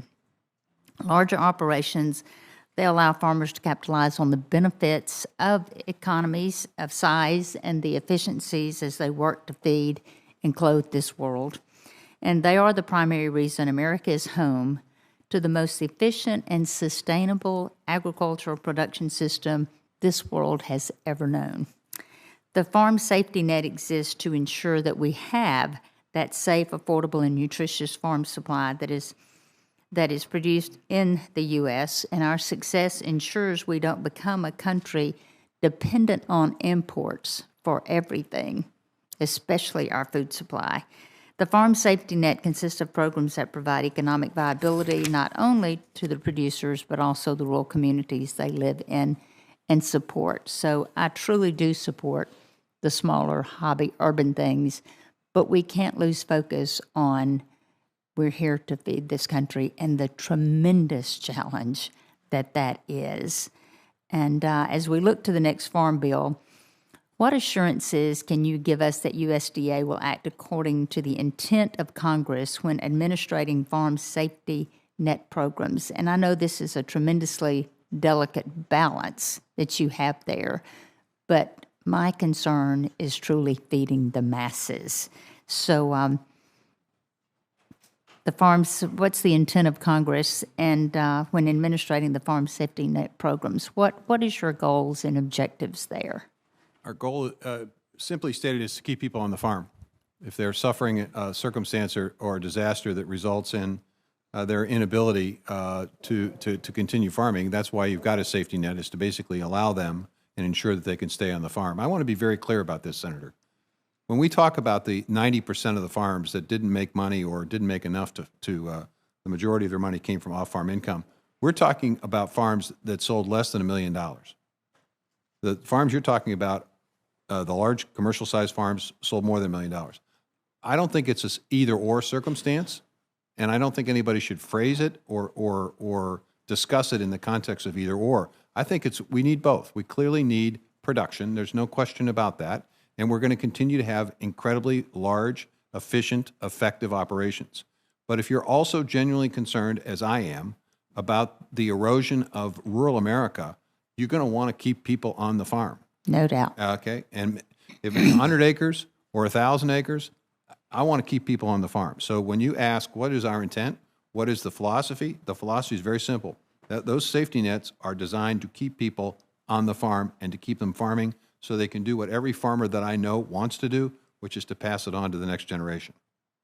That's it. What assurances can you provide that USDA will approach farm safety net programs for large farms with the same enthusiasm as the smaller ones? And I think you've answered that as well. We're going to keep people on the farm. This is not about the challenge has been that we spend a lot of time and focus on those large-scale producers because of the nature of productivity. We established back in the 1970s, we sent the message to farms, be productive. We changed the circumstances. Earl Butz said, fence row to fence row. And boy, did American farmers do that. They became extraordinarily productive. The problem is that as you become more productive, the cost of that productivity is pretty significant. Those machines that allow you to farm thousands of acres are very large and very expensive. So the problem is that farms continue to get larger and larger and larger, okay, which squeezes out the small and mid-sized farming operation, which is what populates the rural communities, which supports the school, the hospital, the Main Street businesses. So the challenge for us is how do you do both? How do you create a circumstance in a farm bill that basically says, yeah, we got to help those big guys. No problem with that. But don't forget about the rest of them, the 90% that are struggling every single year. Even in a record year, they're struggling. So that's my goal, is to try to figure out how do we do both, not just one or the other, but both. Well, I'm glad that is your goal. I am. And now I've got, I think I'm running out of time. I have some questions about rice. Maybe I can hang around to ask you that. Thank you. Thank you very much. Senator Welch. Thank you very much. Welcome, Secretary Vilsack. I've been watching you during the Obama administration and now, and I'll make an observation. You know what you're doing.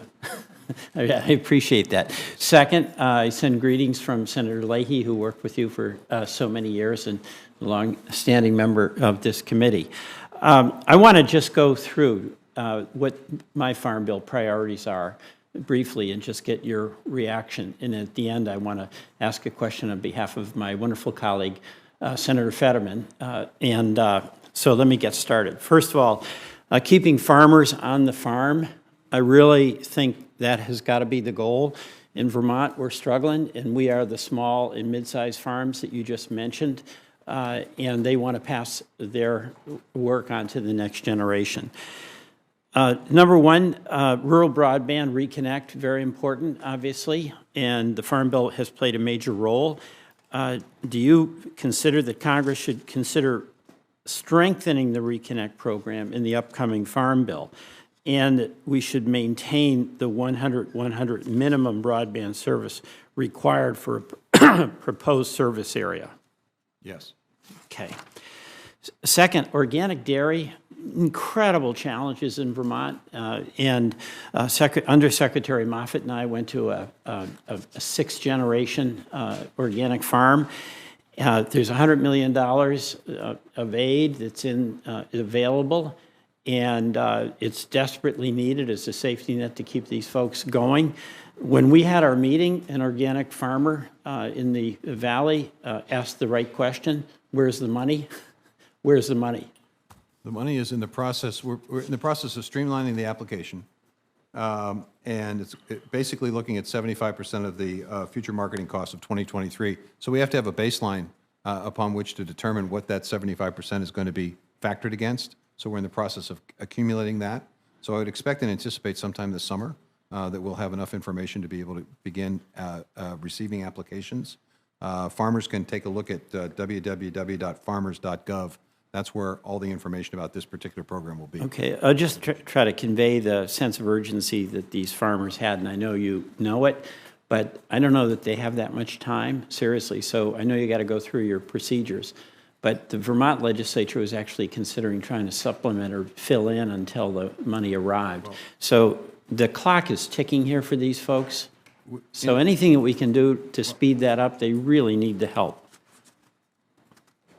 In addition, we also provided additional support under the Market Volatility Assistance Program to dairy producers, and we also put resources behind the Dairy Innovation Center in Vermont. So we are putting resources there to provide help and assistance to get folks onto the... All right, I may be a little bit of a pest because there's such existential reality, but I appreciate that. Next is energy efficiency. The Rural Energy Savings Program has been very, very helpful to many rural families making their homes more efficient. And the question is, can we get more? There's a lot of funds available that are going to really help farmers and small businesses in rural communities cut down on their energy bills.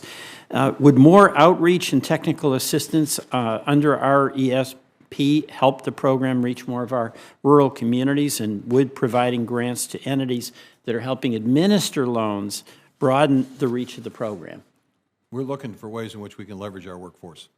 So anything that leverages that workforce, that gets information out to people who need the program to be able to apply to the program, we would be supportive of. So local operations in Vermont that may be able to facilitate might be able to work with your department? It's similar to what we're doing with NRCS and our FSA offices in terms of extending the reach of those offices. Okay. Forestry, important to a lot of us. How would additional funding to support rapid response help USDA prevent the spread of invasive species? We have a real issue with emerald ash borer in Vermont. That's a tough issue. I would say that we also have to have research. We have to have a continued amount of research to be able to understand precisely what needs to be done to protect all of our species. Okay, so research means some funding, and that's a priority. On the Rural Partnership Program, do you agree that the Institutes of Rural Partnership, such as the one established at the University of Vermont, and Senator Leahy played a major role in that, are a very effective means to help to research and address the challenges that many of our rural areas, including Vermont, face? We're looking forward to seeing the results of the investments that have been made under Senator Leahy's leadership and direction. Okay. And then the Organic Certification Cost Share Program. The cost, with the application consolidation, making it simpler, you're indicating an awareness of how tough that is. In the short term, what resources and legislative tools can Congress provide for the program to allow USDA to support producers that are seeking that organic certification? And would increasing the statutory cap on reimbursements from, say, $750 to $1,500 help? That would help, but I think also you want to keep an eye on what we're doing under the Organic Transition Assistance Program. We're providing resources to establish those who want to become organic, to link them with existing organic producers so that they are mentored. We're establishing additional risk management assistance to reduce the cost. NRCS has a new practice standard that is also going to allow EQIP money to be used to make it easier to do the tough conservation work that is required. And we're also looking forward to figuring out ways in which we can expand market opportunities. So it's Thank you very much. My last question is for my colleague, Senator Fetterman. As you mentioned, chair of the Nutrition Subcommittee, but his question was about this. Last year, the department issued several proposed rules aimed at improving competition, transparency, and fairness in the livestock market. Senator Fetterman asked, how might statutes such as the Packers and Stockyards Act be changed to further improve competition and fairness in the market? Well, I think the work that we're doing for greater transparency, for understanding the role of the Packers and Stockyard Act in the face of discrimination or retaliation, additional support for the poultry industry in terms of making sure that there's a level playing field, understanding the scope of practice and the scope of practice within that bill. All of that's going to happen over the course of the next year and a half. And I think once you see the benefit of that, you can make a determination whether there are additional statutory changes. But I think it's the regulatory process that is probably has the greatest opportunity for immediate impact. Okay, thank you. Chair Stabenow, I'd like to submit the following letter of support from a coalition of rural broadband stakeholders regarding better broadband objectives in the Farm Bill, including the need for 100 symmetrical speeds. Without objection, so ordered.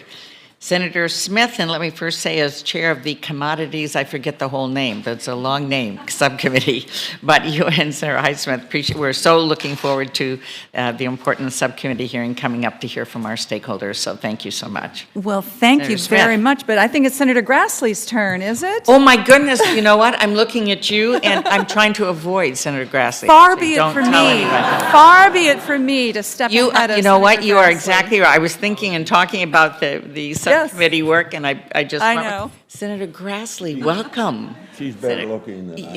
I can understand why you said that. Senator Grassley, I actually was not trying to avoid you. As an Iowan, you and Secretary Vilsack, I know, go back a long way.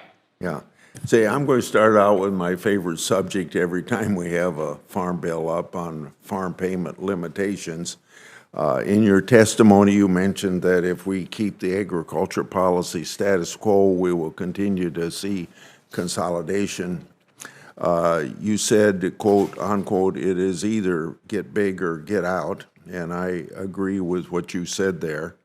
My long-held belief is that farm policy should be limited to safety net that helps farmers weather the storm of natural disasters and unpredictable commodity markets or politics or international trade getting involved. Current law goes well beyond that. In the 2018 Farm Bill was intentionally written to help the largest farmers receive sometimes millions of dollars of subsidy from the federal government each year. You've heard the figure of 10% of the biggest farmers getting 70% of the benefits out of the farm program. Not only to you, Mr. Secretary, but to the members of this committee, I'm asking that you would now work with me to stop this needless abuse of taxpayers' dollars. I support farmers only receiving commodity payments if they're actively engaged in farming. And for the Republicans on this committee, I think some, or maybe all of us, are working to tighten work requirements for SNAP recipients. I hope that we would also look at work requirements in Title I of the Farm Bill to make sure that people are actively engaged in the process of farming if they're going to benefit from it. Now back to you, Mr. Secretary. In prior administration, Secretary Perdue issued a final rule where the payment recipient must provide either 25% of the farm's total management hours on an annual basis or perform at least 500 hours of management annually. But after the election in 2020, USDA issued a correction to that rule, and the correction that I believe went against congressional intent. So to you, Secretary, when there's discussions about helping the many rather than the few, have you studied if having actual payment limitations could help prevent the big from getting bigger? Senator, I think there need to be realistic and reasonable limits. We recently had a initiative involving rice producers that are going to receive $250 million of assistance and help, understandably and appropriately. It's interesting the way that we've set the way that was set up. There's a payment limit that if more than 75% of your income comes from farming, you get $125,000. I got to make sure I get this right. No, if less than 75% of your income comes from farming, you get $125,000. If more than 75% of your income comes from farming, you get $250,000. Now, when you take a look at the way in which 90% of farmers are, most of them are not making the majority of their money from farming. So the small and mid-sized producer doesn't get as much help as a larger producer. And I understand large producers have significant capital expenditures, but it's interesting that the structure of that particular program it makes it more difficult for the small and mid-sized guy to get the kind of help that they need to stay in business. So as you look at these payment limits, we really need to understand and figure out how do we do this in a way that recognizes the capital contribution of large producers, but at the same time understands and appreciates that they may be in a better position to withstand a shock than the small and mid-sized person who's just on the edge every single year. It's tough. My last question along that line is it philosophically possible for you and or the administration to work with us to try to find some payment limitations so that we're helping the medium and small-sized farmers as opposed to subsidizing the big farmers, the multi-big farmers to get bigger? The key here, I think, Senator, is to figure out ways in which we can help those small and mid-sized producers in a meaningful way. I think not only is it safety net, but it's also market development. I think we have to create more income opportunities for those producers. I don't think that they are necessarily going to be able to compete successfully in a commodity-based market. If that's the only option they have, they've got to have other ways to make money from that farming operation in order for them to stay in business. Okay. Now, I think you already had a question from another member about the Commodity Credit Corporation. Before I ask this, have to be my last question. I probably need to confess that when President Trump did some what I consider misuse of the Commodity Credit Corporation, I didn't ask any questions about it at that time. But when Congress is discussing Farm Bill reauthorizations, we have to work together in a bipartisan manner to create new programs and then work through the appropriation process to get them funded. However, since 2017, the USDA, through the Commodity Credit Corporation, has spent $65 billion in spending on priority set at the discretion of the department and not Congress. That means that Congress has elected representatives of the American taxpayer, did not go through the painstaking back and forth and compromising on how these programs will operate and how much or how little the program should need. So it's my belief that the USDA's discretionary use of CCC undercuts this committee farm bill process. This farm bill will not be a success unless Congress takes back our responsibilities of setting the nation's farm program. So are you in a process of creating any new programs through the Commodity Credit Corporation while Congress is negotiating the farm bills? In other words, I guess I'm asking you to look ahead maybe 6 to 9 months while we're working on this bill. Well, I think there's always the utilization of the CCC to assist food banks that are challenged in order to meet the increased demand for food for struggling families. That sometimes is a way in which the CCC fund is used.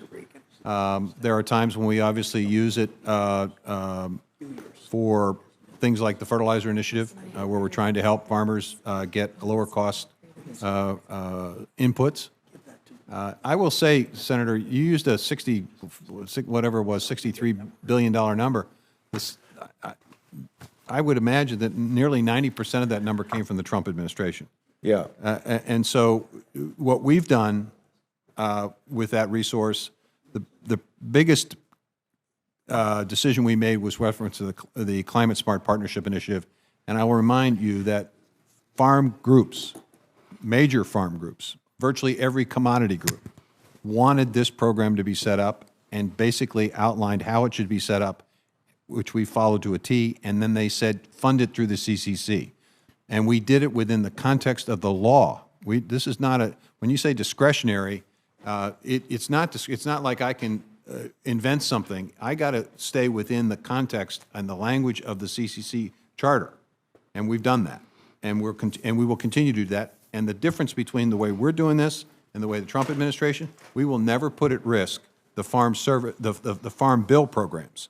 That's what happened before. They basically drained the account, and then you all had to fill it back up again. We're never going to do that. Ever going to do that. That is not what we're going to do. So we're going to be judicious about this. We're going to stay within the charter, and we're never going to put those farm programs at risk. You heard me confess that I didn't raise the same issue with the previous administration. Thank you, Madam Chairman. Thank you very much. And Senator Smith, unfortunately now you have been bumped. And so Senator Brown will be next. Thank you, Madam Chair. And Senator Klobuchar, thank you for ceding your time. I mean, delaying Senator Smith, sorry. And I like looking at Secretary Vilsack because just to his left, I see the new portrait of our chair. So how cool is that? And Secretary Vilsack, thank you for being here many times over the last 15 years or so.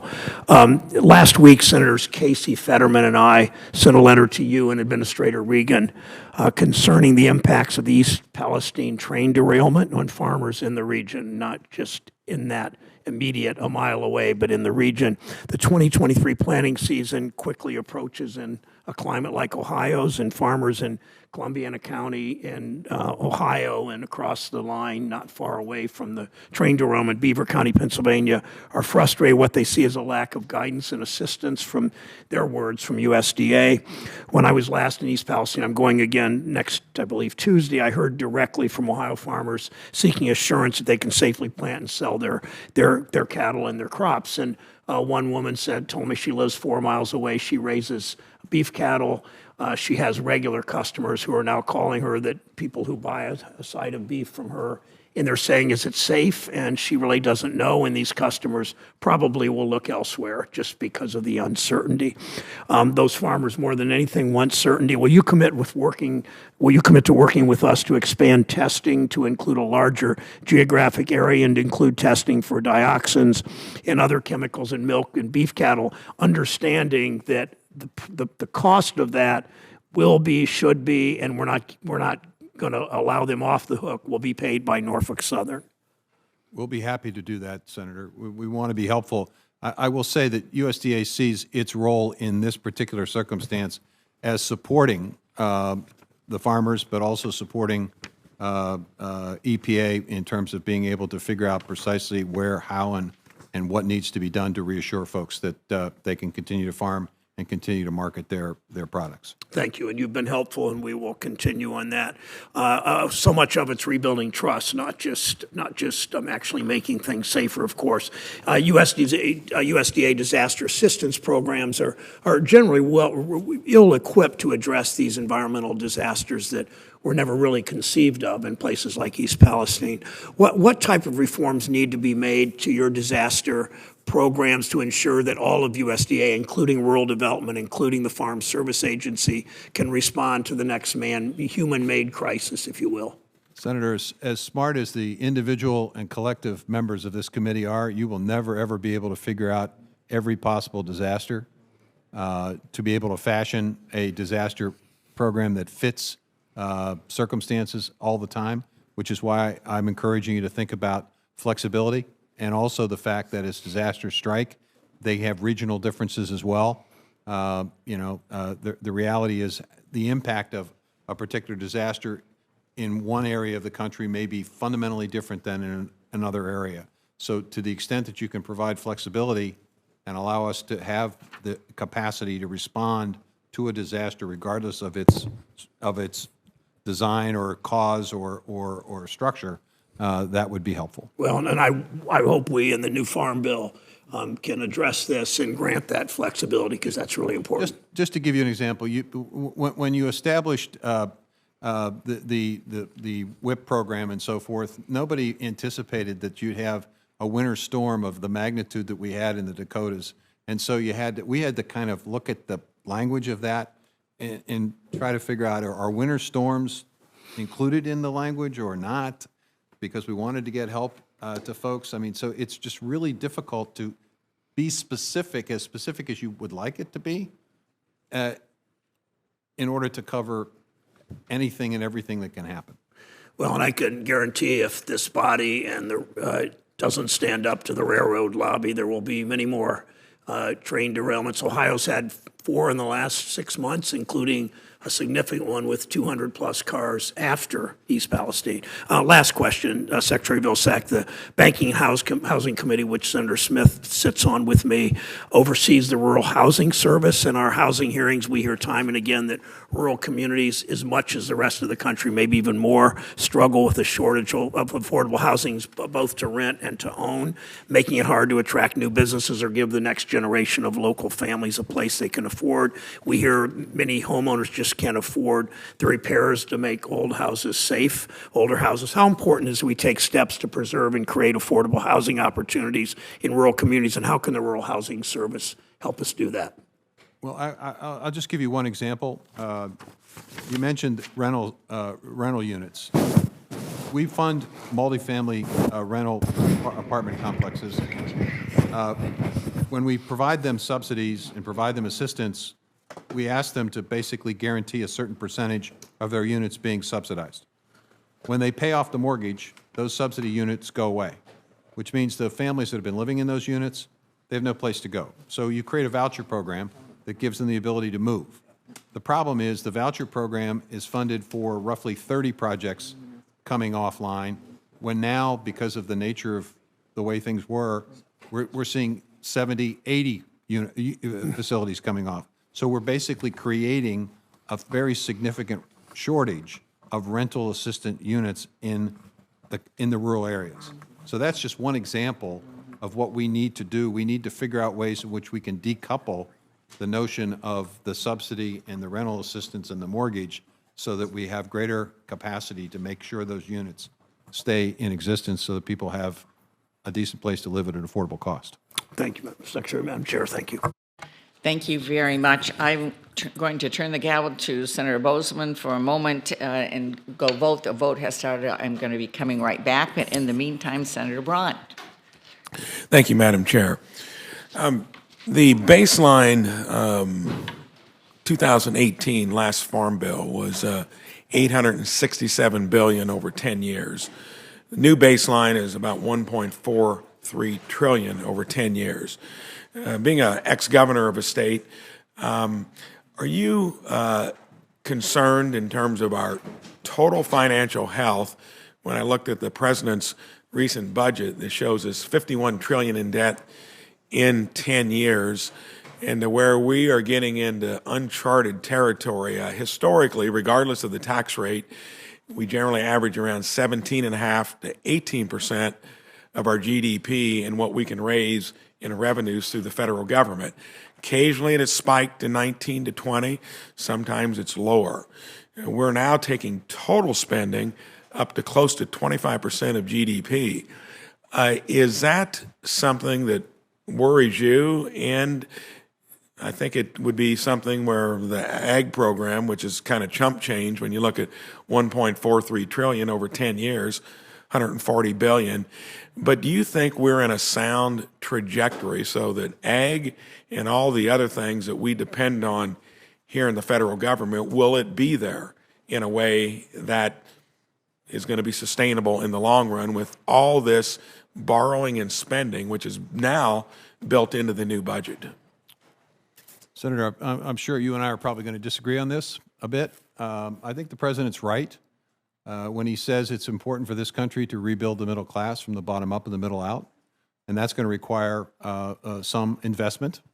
It's going to require an investment in a transformed economy. I think agriculture has a role to play in that. I think the president is right in terms of looking at his budget, where he's proposing deficit reduction with the understanding that those who are doing extremely well in this economy ought to be paying their fair share. You and I probably disagree about that. I think it's important for us. By the way, I don't disagree with that. Okay. Well, I would believe everybody should pay their fair share. I'm just saying that even if you give all of that, it still bridges the gap on borrowed money. Are you comfortable, like I'm very uncomfortable with, borrowing this from future generations? I mean, we already do, and we've now structuralized it since 2000 to where I don't know that that's sustainable. You can't do it anywhere else. Sooner or later, it impacts even programs like ag that need a healthy federal government.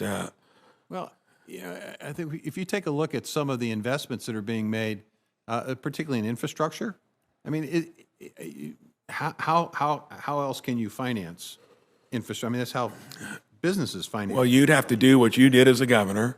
You're going to have to find ways, like every other place does, to where you don't spend so much money in other areas. Unless you're saying that everything we do here is absolutely needed, and it'd be like asking your kids at Thanksgiving, will you lend me some money for something I want to do, and maybe the grandkids as well. That's about what we're doing as a country. If you want to know what my biggest beef is about this place, it's this. I asked my team, and these numbers may not be totally accurate, but I think that the gist of them are right. I asked my team of the discretionary budget, non-defense, because I understand that that's a kind of a, we can't touch defense, we can't cut defense. That ought to be on the table too. We waste just as much money there as we do through the rest of the government. But not all of your colleagues believe that. And I'd agree. All right, so I asked the question, how much has that increased? How much has that budget increased over the last 10 years or so? And they came back and they said 28%. I don't know if that's what they told me, 28%. I said, well, how much is the ag portion of that increased? 14%. All right? So I wasn't great in math, but if the average is 28% and I'm only getting 14%, that means somebody else is getting a whole lot more than 28%. And my concern is there's not an understanding within this city of the significance and importance and reach of the Department of Agriculture. I think we're probably on somewhat the same wavelength. And for the public out there listening, this place is doing it on borrowed money to make up the difference. Because what I said earlier, over 50 years, revenue into the federal government has averaged 17.5% of GDP. We're bumping that now to 20 in terms of what we think we can raise in revenue. That's never happened in the past, and we're spending at 25%. WOTUS is the thing I hear the most in the bailiwick of agriculture. I hear more complaints about that than any other thing because they deal with that. They've had conservation officers in Indiana running people down on the back 40 when they're doing ditch maintenance on ditches that hardly ever have any water in it. What is going on there? Are you actually tracking comments from farmers? Do we do that to see how much complaints you're getting compared to what I'm hearing back in Indiana? Certainly sensitive to this, but let's remember two things about WOTUS. One, Congress has established the Clean Water Act, which is what gives rise to WOTUS, and courts have directed the EPA to actually implement the law.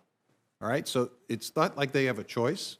They have to implement the law. The question is, how do they implement it? We've had two rules. We had the Obama rule, the Trump rule. What this EPA attempted to do is to take or to detract from the Trump rule and the Obama rule to come up with something that they think is reasonable. But do you track comments coming in? We totally understand. And is that something you'd share with the committee here in terms of what you're hearing from farmers about WOTUS? What you're hearing is uncertainty. What you're hearing is uncertainty. Is this in or is this out? And I think basically what we need to have is certainty in the program. We need to, at some point in time, to get it out of the courts and have certainty. And then we need to determine if there are issues or problems, how USDA's resources, NRCS resources, can be used to help and assist farmers in whatever implementation. Because I'm running out of time here, and I am going to introduce a bill, the Farmer Informed WOTUS Act. I'd hope you'd be behind it. One quick question, hearing it a lot too, in foreign ownership of ag ground. Senator Tester and I are introducing a bill on that. It's starting to cascade across the country among state legislatures addressing it. Where are you at there? And the four players that you hear mostly about, Russia, China, North Korea, Iran, should they be owning farm ground in this country? Well, first of all, how much farmland do you think they own? I'm worried about owning more in the future. Do you think you're okay with those four players? Just them? I have concerns, and I particularly have concerns if they're purchasing land that is adjacent to or near military installations or other ways in which security could be compromised, for sure. As you look at prohibitions, understand that they own, between the four of them, roughly 330,000 acres. The five largest owners of foreign land in this country are Canada, Netherlands, UK, Germany, and Japan. And so I think the question is, you're going to restrict those folks. If you don't restrict those and restrict other folks, how do you do this in a way that's... Senator Tester and I will probably be back to get your opinion on it, and hopefully you'll be behind the bill. Thank you. Senator Klobuchar. Thank you. Thank you, Secretary Vilsack.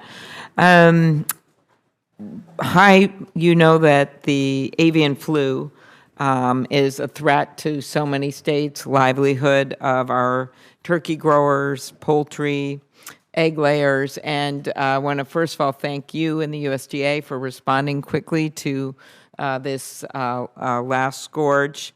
And during the last outbreak, this is a fact maybe you don't know, the University of Minnesota led the charge, testing about 20% of the nation's birds suspected of carrying avian flu. The labs are playing a critical role in addressing rapid detection and response. What resources can be provided to the USDA and our land-grant universities in order to combat and mitigate the threat going forward? Well, additional support for land-grant universities to enable them to have the kind of testing equipment and lab capacity to be able to provide these tests is one thing. We had a conversation about vaccines earlier, and I think it's important to continue to work on that. We're not there yet. There's a long way to go there, but that is the other thing that needs to be focused on is the notion of biosecurity, the ability for us to continue to have producers be very sensitive to this. And I think as we look at ways in which we indemnify producers, making sure that not only do they have a biosecurity plan, but that it's actually implemented. The design of these structures, I think it would be interesting for land-grant universities to sort of opine about, do designs basically add to the risk, or can they be structured in a way that diminishes the risk? The location of these facilities. I mean, there's a lot of issues that I think require us to look at this differently, and here's why. The first time we had this in 2014, 15, it was a very specific time frame, and then it went away. Yep. This time, it just lingered. It lingered, and it's more like a popcorn configuration, how it was landing in different producers' And we actually barns. did see improvement in commercial-sized operations. Yeah. Backyard operations was a problem. So the challenge, I think, for us is to recognize this is going to be with us, and how is it that we actually mitigate and minimize the risk to the disruption of the industry. And I think you got to look at all of this. You got to look at biosecurity. You got to look at indemnification. You have to look at vaccination. You have to look at research. Exactly. Location. Okay, very good. Thank you. We also know, and this is kind of along the same line, since some of this was technology and getting the data that helped to contain it a little more, that real-time data helps our farmers and ranchers. Senator Thune and I lead a bill called the Agriculture Innovation Act to support farmers and ranchers getting better data to make more informed land use decisions. You know, this can be everything from use of water to use of pesticides to use of whatever we're going to do and what temperatures, you name it. Can you update the committee on the progress and existing needs for better on-farm data use and research to improve location-specific land use decisions? Well, there's no question that several mission areas within USDA are very focused on the issue of data and the ability of data to drive better decision-making on the farm. Precision agriculture is incredibly important. ARS has got a number of research projects underway in this area. NRCS is utilizing precision agriculture in a number of their bundles of assistance and help in terms of EQIP and CSP resources. NIFA is providing resources to land-grant universities to do even more and better work. The RCPP program has been focusing on and encouraging more precision. There are videos encouraging farmers to learn more about these techniques and the utilization of these techniques. And our Climate Smart Partnership Initiative, I think, will also lead to a better understanding of all of this. So good. A lot going on within USDA. All right. As you know, the prevention of animal disease outbreaks like African swine fever and foot and mouth disease, big priority. We already talked about avian flu, but now let's go over to hog producers. Senator Cornyn and I, in the 2018 Farm Bill, authorized the National Animal Health Laboratory Network to further our testing capacity. Can you speak to the opportunities to build on this work in 2023 and update us quickly on the work USDA is doing in the Dominican Republic in conjunction with Customs and Border Protection to keep African swine fever out of the U.S.? Two areas, Dominican Republic and Haiti. The Dominican Republic, I think we have a very good relationship. We're providing lab, we're providing technical assistance to try to establish a system by which they can identify and ultimately eradicate that ASF in Dominican Republic. Less so in Haiti because of you need a functioning government to essentially do this, and so we're very careful about that. We have a zone in Puerto Rico where we are basically prohibiting and preventing a transfer. We have significantly increased counter surveillance within the U.S. We have an interesting training facility in Georgia that's training dogs. We've already impounded about 1,000 pounds of food as it's coming into the country that may potentially pose a threat.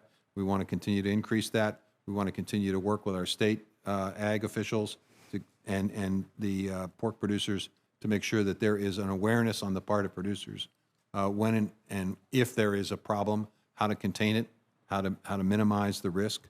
I mean, there's a lot going on in this space, and we're spending significant time and resources to do this. Okay, let me end with biofuels. I see Senator Fisher over there. She and I introduced the bill for year-round E15. I'm wondering what you think about that. I know it's not in your jurisdiction here, right, specifically, but you know a lot about biofuels. I'm supportive of it, but let me just simply say, I think you need to go beyond that. You need to go beyond E15. I think you need to focus on a sustainable aviation fuel because that's a 36 billion gallon industry that hasn't existed. Right, and agree. A significant opportunity. Yes. Very good, and I know you've been such a champion for that. Just ending with this biofuel question. Last Congress, Senator Ernst and I had a bill to invest $500 million in funding for grants for fueling station. It actually and convenience stores to expand the availability of low-carbon renewable fuels. It was actually included in the Inflation Reduction Act and serves as the basis for the USDA Higher Blends Infrastructure Incentives Program. Can you update me on what's happening with that? You will see over the course of the next year or two quarterly awards under that program. Thank you. Senator Thune. Senator Fisher. Thank you, Mr. Chairman, and thank you, Senator Thune, for yielding your time to me.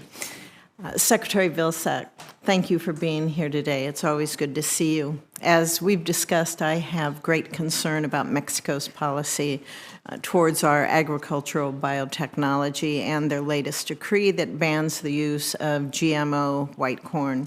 I want to especially thank you for being a champion on this and pushing them about it, and also Ambassador Tai. Our work with your office has been excellent, and my conversations with her have been really good too. So thank you for that.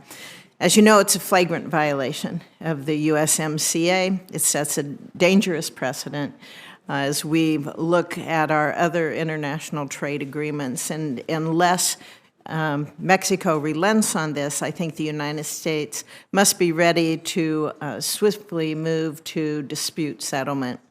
Could you provide an update on when technical consultations between the U.S. and Mexico are going to take place? Are there specific items the administration will be pressing Mexico on during those consultations? And have you had any answers from Mexico at all? We received a partial set of answers to inquiries that were sent earlier this year that were unsatisfactory, which is why we began the formal process.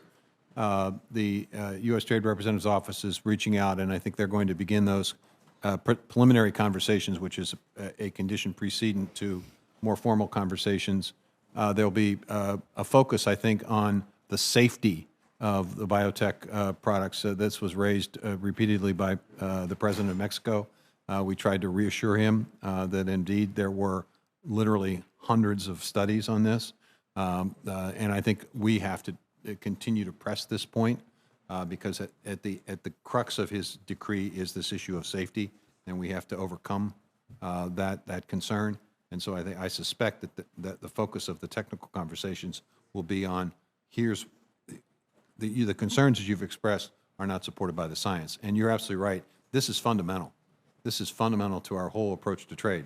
If it's not science-based, if you can inject culture or if you can ingest non-scientific factors into trade discussions, you'll have a very difficult time having global trade.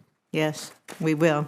And in your written testimony, you mentioned that it's a false choice for farmers to have to choose between being profitable and being environmentally conscious. There are a lot of innovative precision ag technologies out there, but the technologies can be expensive for farmers. So I have a couple bills on that, and to be able to have loans through USDA that are going to make it easier for them. But they also have to have that last mile connectivity, which I say has to be expanded in a recognition that they have to have the last acre connectivity to be able to do that too. So are you aware of any specific broadband efforts that are focused on deploying connectivity to the last acre, and how important is that so that we can see our producers be able to leverage all the innovative technologies that are out there? Well, obviously it's incredibly important. If you don't have access to broadband, or if you don't have access to meaningful broadband, you can't utilize precision agriculture and all of the other innovations. What we're trying to do at USDA with comparatively a relatively limited resource compared to what Commerce and what FCC gets, we're trying to improve the existing systems. We're looking at ways in which we can utilize our regular programming resources, which are pretty limited to the regular budget, to providing access to that last mile, that middle mile. You're going to see a little bit more of that. I think you're going to see quite a bit of it, I hope, with the utilization of the infrastructure money when the FCC and the Commerce resources begin to funnel through states to get that job done. I mean, states are going to have a very big and critical role here. They're going to be able to, at the end of the day, be the ones that will be implementing this. And I think it's going to be important to make sure that they understand the significance of this. I have a cattle market bill for reform and transparency, which I think is pretty important, and it's extremely important for the state of Nebraska. Livestock's our biggest segment that has the largest impact on our economy. So there's a lot of risk involved. We see farmers and ranchers trying to look at different tools they can use to mitigate that risk. And so I think we should look to the Farm Bill and how can we help livestock producers manage that. There's a large increase in the number of livestock producers who are getting insurance policies. Has there been any difficulties with those policies? Have you heard anything about that? And do you have any suggestions on what livestock producers would have to do to access some kind of protection policies? I have not been apprised of any problems. That isn't to say that there may be problems. I just have not heard of them. And I'm happy to work with you and your staff and our team work with your staff to see what we do know. And if there are issues and problems, we'll try to help you craft a solution to them. Okay, thank you. Thank you very much. Senator Thune. Thank you, Madam Chair. Mr. Secretary, thanks for being here. Thanks for all your work on behalf of farmers and ranchers in our country. I want to echo a couple things that Senator Bozeman talked about. One is that we need technical assistance from USDA to ensure the department can implement the Farm Bill in accordance with congressional intent. And I'm currently waiting on USDA's technical assistance on my bipartisan proposals to improve local meat processing and livestock disaster assistance, and would appreciate you and your team if you could get back to us in a timely way. We're coming up on the, as you know, the September expiration of the Farm Bill. So I look forward to working with our colleagues on this committee to advance the next Farm Bill. And the other thing I want to echo that my understanding is Senator Bozeman did talk about, and I think it's a real concern, and I know I think you answered it when he raised it, but you know, the changes that were made administratively in the SNAP program that to the tune of $250 billion, that's not a rounding error. I mean, we're talking about huge amounts of money. I mean, the only thing that's even close is the President's proposal to forgive student loans is upward of $1 trillion.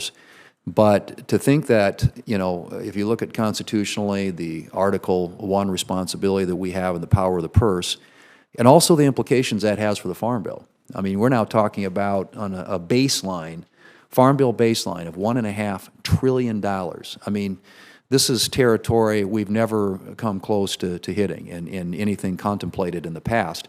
And it seems to me that if there are changes that are going to be made in some of those programs, that they should be made by Congress and not by the administration. And I know that Senator Bozeman has raised that point already, but this to me is a serious problem, particularly on the scale we're talking about. I mean, if it was one thing, if you were making some changes that were, you know, at least in relative terms, somewhat less consequential, but that is a huge amount of money, and it has huge implications for the Farm Bill that we're in the process of writing. Let me ask you, if I could, to elaborate or clarify a statement you made earlier, I think in response to a question asked by Senator Tuberville, that the Reconnect program does not address unserved areas. Could you clarify that? The Reconnect program, as we're currently administering it, is focused on existing, and I think Congress has directed this, on existing broadband systems, but which have very little capacity in terms of upload and download speeds.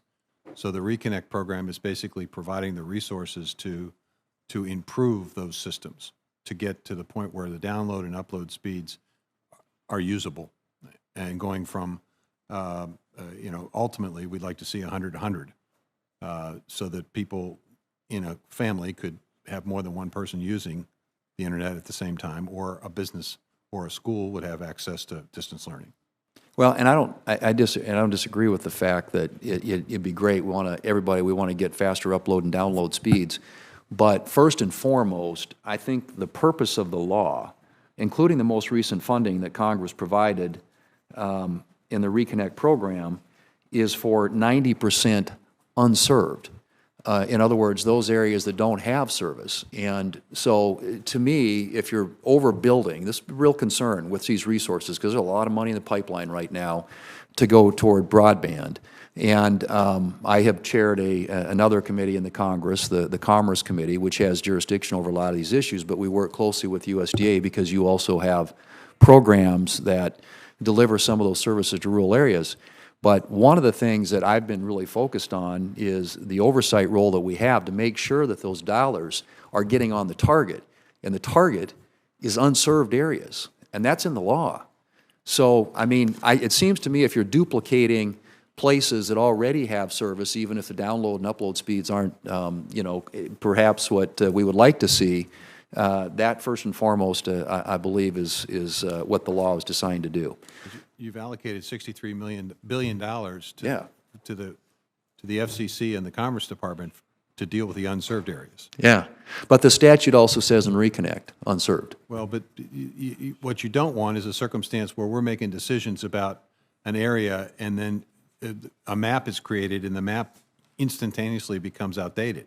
You got to have, in order to actually get this done, in order to actually get service to all of the unserved areas, you have to define the unserved areas. Where are they?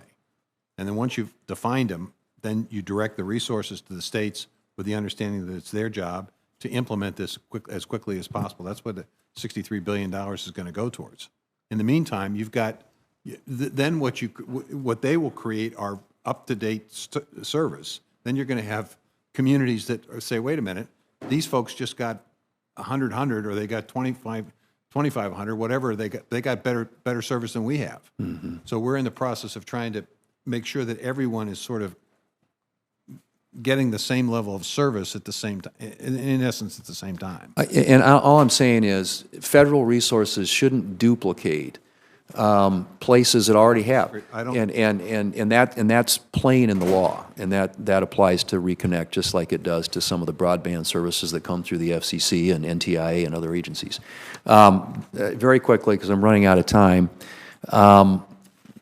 this issue with trade, as I talk to South Dakota farmers and ranchers, and I'm sure you hear from folks back in Iowa too, concerns about the administration's policies on trade, whether or not we're losing out while global competitors are acquiring new markets for their products.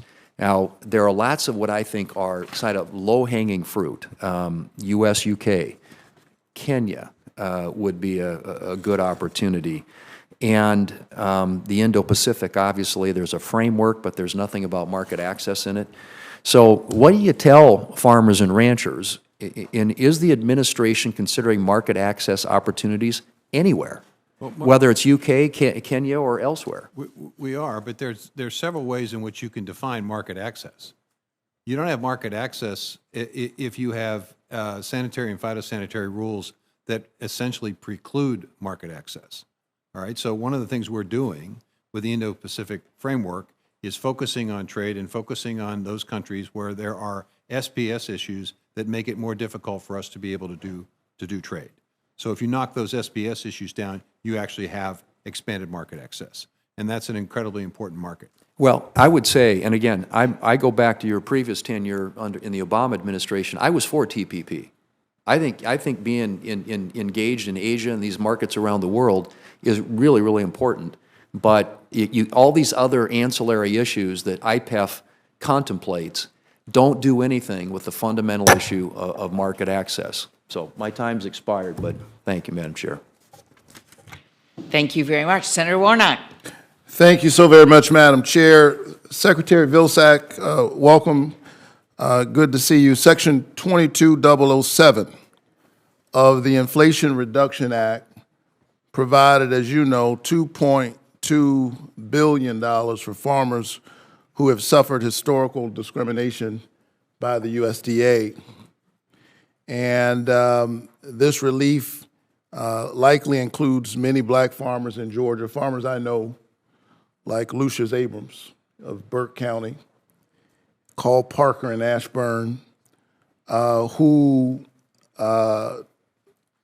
say that they are still in need of financial assistance for past discrimination. I run into these farmers from time to time across Georgia. The provision was signed into law last August, and USDA started distributing funds for economically distressed farm loan borrowers in October. Bill signed in August. Economically distressed farm loan borrowers began to see relief in October. It's currently March, and not a dime of financial assistance has gone out to farmers who face discrimination, right as they are entering another planting season again in the red. When I run into farmers like Lucius Abrams and Carl Parker, you know, I can't help but think of that old song by Sam Cooke. It's been a long time coming, and I've been waiting to say to them a change is going to come. But that change hasn't come, and the longer they wait, the deeper they're in a hole. Can I tell the farmers in Georgia who have been waiting for a very long time that USDA will start distributing this assistance? Yes. As you know, Senator, we began the process of establishing and identifying a national administrator that will oversee this program and make decisions ultimately about who gets what. We've also established the process to begin establishing regional hubs that will help recover applications from folks who seek assistance. And we are working to get the word out that the cooperators that want to assist and help those hubs to identify themselves so that we're in a position to make sure that they are looped in to the process so that farmers across the United States who feel that they were discriminated against, who need financial assistance, will have an outlet, have a place where they can go, people they can talk to. They'll learn about the application process. They'll learn about the system for these hubs to accumulate these applications, to put them up with a national administrator. National administrator makes decisions. Our goal, as we've indicated, will be to try to get resources dispersed before the end of the year. Before the end of the year. And you described this process, and you can imagine, I suspect, how this is heard in the ears of folks who've been waiting a very, very long time. And every single day matters. It's not as if they're standing still. It gets worse the longer it takes. And I just want to be able to say to these folks, look them in the eye and tell them that relief is on the way. Simple yes or no, will you commit to doing everything in your power to move faster to implement this program? Yes. And will you commit to providing my office in writing a timeline for outreach, application, decision, and the expected distribution of this financial assistance to farmers? I think you said you expect to have it all delivered by the end of the year. We have the resources out the door by the end of the year. That's the goal. Now, we don't know how many applications we're going to receive, Senator. Do you know how many applications we're going to receive? Let me hear from you. I mean, we're... Well, how many are we going to receive? Well, we're going to receive 30,000, 40,000, 50,000, 100,000, 200,000? We don't know. So the goal here is to try to make sure that we get information. I would assume your agency and the folks who do this work would have done some research to have a sense of what the universe is. Don't necessarily. We know from prior experience how many applications have been filed and how many people received compensation in Pigford, Keep Siegel, Love, Garcia. We know that universe, but we don't know if that universe is the only universe of people that will apply. And so we're planning on a significant number of applications coming in, which is going to obviously require some time. It's also going to require time. You can't just rush this from a standpoint of setting up the national administrator and then saying you've got 30 days to get the applications in. You've got to give people enough time to understand what the system is. From prior experience, we know that. Yeah, and as I talk to Georgia farmers, they feel like they've been waiting really just to get some clear communication from USDA, which frankly they don't trust, about what's going on. And it's trust that we've got to work to rebuild. We've got to proactively communicate to these farmers who've been waiting on this financial assistance for a very long time. So let me ask you this. When was the last time you personally sat down with farmers who feel like they face discrimination at the hands of your agency? 2 or 3 weeks ago. Okay. And you want to say anything about that exchange? Did people walk away with a clear sense of the process? Are you satisfied with your outreach? Well, am I satisfied with the outreach? The outreach hasn't really technically begun because we have to get the national administrator and the hubs in place. But what we're doing now is basically asking cooperators, folks who want to be part of this effort to get information out about how you apply, where you apply, what information you have to provide, what the standards are going to be. We need to get that information out to folks. All right. Do you understand that farmers feel like it's getting information from the USDA is like... It's not coming from the USDA. That's the point of this. The point of it is we're going to have cooperators that these folks trust. We're going to give them information. We're going to give the hubs information. We're going to give the cooperators information. And then they're going to help us get information out. In addition to that, there will also be, no doubt, some kind of communication system involving ads in appropriate papers and all of that. Right. Okay, so there's going to be a lot of work to get information out in a variety of ways, and hopefully, folks, it will get to the people that absolutely are interested in this and feel that they deserve an opportunity. Will you personally commit to hosting meetings with these farmers with you and your staff? Because at the end of the day, they're looking to you. Well, I'm happy to visit with farmers, Senator, at any point in time. If you want to put a group of farmers together, I'm more than happy to visit with them. I've done that before, and you know that. You know that. Well, I'm hearing from farmers that they're not clear about the process. Well, and when they can expect. Let me ask you this: will you provide to my office in writing USDA's proactive outreach strategy for communicating with and updating farmers during the implementation of the process that we've discussed? Sure. All right. Thank you so much. And anytime you've asked for information, Senator, I've given it to you. Well, I'm not concerned about me. I'm concerned about the farmers. If I give it to you, I'm assuming you're going to give it to the farmers. Who have been waiting for a very long time. And I think if you feel impatient, imagine how impatient they feel at this point. Thank you. Thank you. Thank you very much. Senator Hoeven. Thank you, Madam Chair. Mr. Secretary, good to see you. Thanks for testifying today. Appreciate it. Good farm policy benefits every single American every single day because our farmers and ranchers produce the highest quality, lowest cost food supply in the world. Benefits every American every day. I know you know this. Fundamental to the Farm Bill is crop insurance and a countercyclical safety net. That's what helps keep our farmers going day in and day out. And they respond by, as I say, producing that food supply. And the more they provide that supply and variety, the more choices our people have and the lower cost food they have. I think we not only have the best food and the best quality, but I think Americans spend less as a percentage of their budget on food than almost any country in the world. So as we go into this Farm Bill, are you committed to making sure that we do everything we can to support and strengthen crop insurance, as well as update and strengthen the counter-cyclical safety net, meaning ARC and PLC, and clearly PLC needs updates in those reference prices? Happy to work with you, Senator, and with this committee on that, as well as, and I hope that you will help and work with us to ensure that in addition to all of that, which is important and necessary, that we focus on also market development, domestic market opportunities for small and mid-sized operators. Because as good as the countercyclical program is, as good as the crop insurance program is, we are still losing a lot of our small and mid-sized farming operations.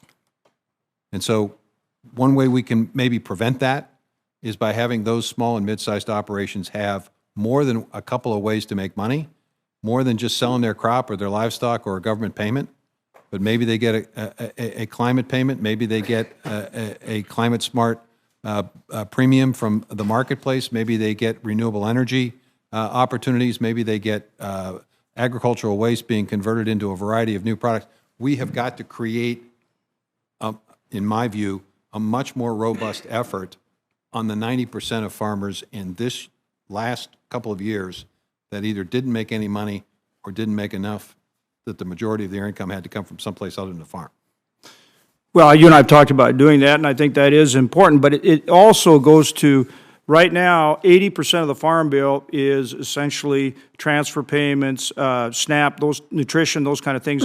Less than 20% now is the traditional ag part of the Farm Bill. Are you committed to making sure that there are adequate resources to do both what you've said and I've said in the traditional part of the Farm Bill? Let me answer it this way. I'm happy to work with you on this, but I think it's important for us to understand that there are multiple ways to provide assistance and help.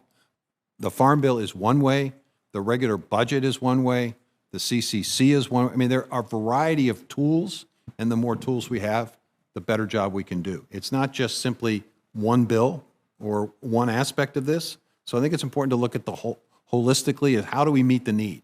And what tools do we have to have? What flexibilities do we have to have within the tools that we have to meet the need? And I'm happy to work on all of that. Would you agree that by supporting that farm network the way I think we're both talking about actually produces more food, more variety, and lower cost that benefits all those other programs, and that we've got to start, that's the heart and soul, and we've got to make sure we do the best possible job there, or everyone else suffers as a result? I would agree with you that in terms of the importance of productivity. Okay. But I think we have to have a broader view on this. I think we also have to have a view of maintaining life and opportunity in rural places. Well, and let's go to that point. That you used a term that I use all the time in your, I think, opening testimony or one of the early Q&As, farmer friendly. Are you committed to making sure that all these different programs we talk about are truly farmer friendly and not mandatory so that we can support agriculture in its diversity out there and they're not running into a regulatory burden that is truly a problem for them? What we're trying to do within USDA is to focus on a voluntary, market-driven, incentive-based system. That's why we set up the Climate Smart Partnership the way we did. That's an example of what I think we need to do. Okay, that's good. And then how about in terms of these programs to deal with CO2 and so forth? Again, got to be farmer-friendly, can't be mandatory, and can't be one-size-fits-all. You agree with that? Well, that's how we set up the Climate Smart Partnership Initiative, absolutely. And they should be market-based, not a large government-funded program. I think that the CCC is providing the resources that allows this market-based system to get established. Okay, I think we prime the pump, and then hopefully the market takes it from here. That's what we're going to learn from these 141 projects, Senator. We're going to learn what works and what doesn't work. Well, as you know, I work pretty closely with the CCC, so I'm and you and I have talked about that a lot, so as you know, I'm aware of those programs, and I think we've demonstrated a willingness to work with you on them. I don't disagree with that. The other thing I'd ask about is some of these other programs. For example, are you committed to maintaining the sugar program? Understand the importance of it. And you're committed to maintaining the... Well, when I don't know what you mean by maintain it. I mean... Well, we've got an existing program. Well, maintain it could be a variety of different definitions. I don't mean to be cute about this. And I'm not asking you a trick question. Are you willing to support it? We understand the importance of I understand the importance of the sugar program. Absolutely. Okay. How about in terms of some of our livestock programs? What can we do to deal with the problem in lack of the concentration and lack of competition? Well, we are attempting to do more by expanding processing capacity in this country. I think we need to see how that works. And it may very well be that you look at ways in which you can provide a continuation of the opportunity for the Department of Agriculture to continue to do that if the amount of resources that we're currently committed to this is inadequate. I will tell you that we've gotten a lot of interest in this.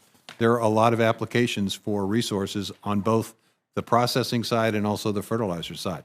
Billions of dollars of requests have come within those two programs. Do you support both the cattle contract library concept, which we've worked to put in place as a pilot project through our Appropriations Committee, of which I'm the ranking member, and also, final question is on FSA staffing. Where are we there? What needs to be done? We're increasing staffing, but candidly, Senator, two things. One is our compensation structure and system is no longer as competitive as it once was. It used to be that job was maybe the best job in the county. That's not the case today. And so we have significant competition. We get loan officers in FSA, we train them, and then the bank comes in and says, hey, we can pay you more with a whole lot less stress. And then secondly, it's tough to work for the government these days. It's tough. People feel put upon in terms of the criticism that is often the case with public service. So I think we need to be very careful about making sure that we're bolstering public service, we're supporting public service, so that we can continue to get enough people willing to do the jobs that are important to be done. Thanks for being here today.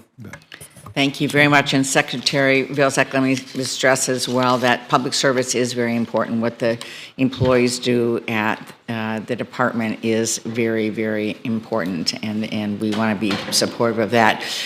Senator Bozeman and I have been talking as we have gone through the hearing about just what the needs are from a standpoint of just updating support, technical support and computers and other kinds of things to support your work, and certainly would love to follow up. We want to follow up with you on what that looks like in terms of being able to give the resources at the local agencies and so on. Madam Chair, when I got this job in 2009, one of the first things I did is I asked the team to send an email to all of our employees saying how honored I was to have this job.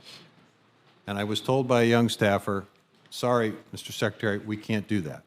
I said, what do you mean you can't send an email to all of our employees? He said, well, we can't send a single email. We have 17 systems, so we'll send 17 different emails. I said, well, that's nuts. So we began a process in 2009 to eliminate 17 systems. Madam Chair, I'm told that by 2025, we'll get that job done.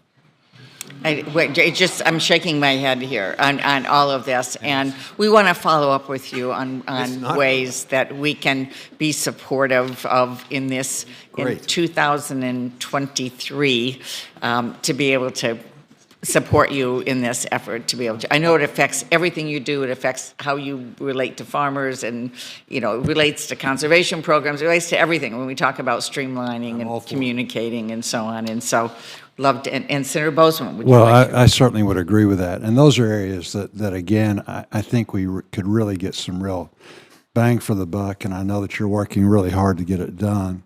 But like I say, we would really like to help you in that regard.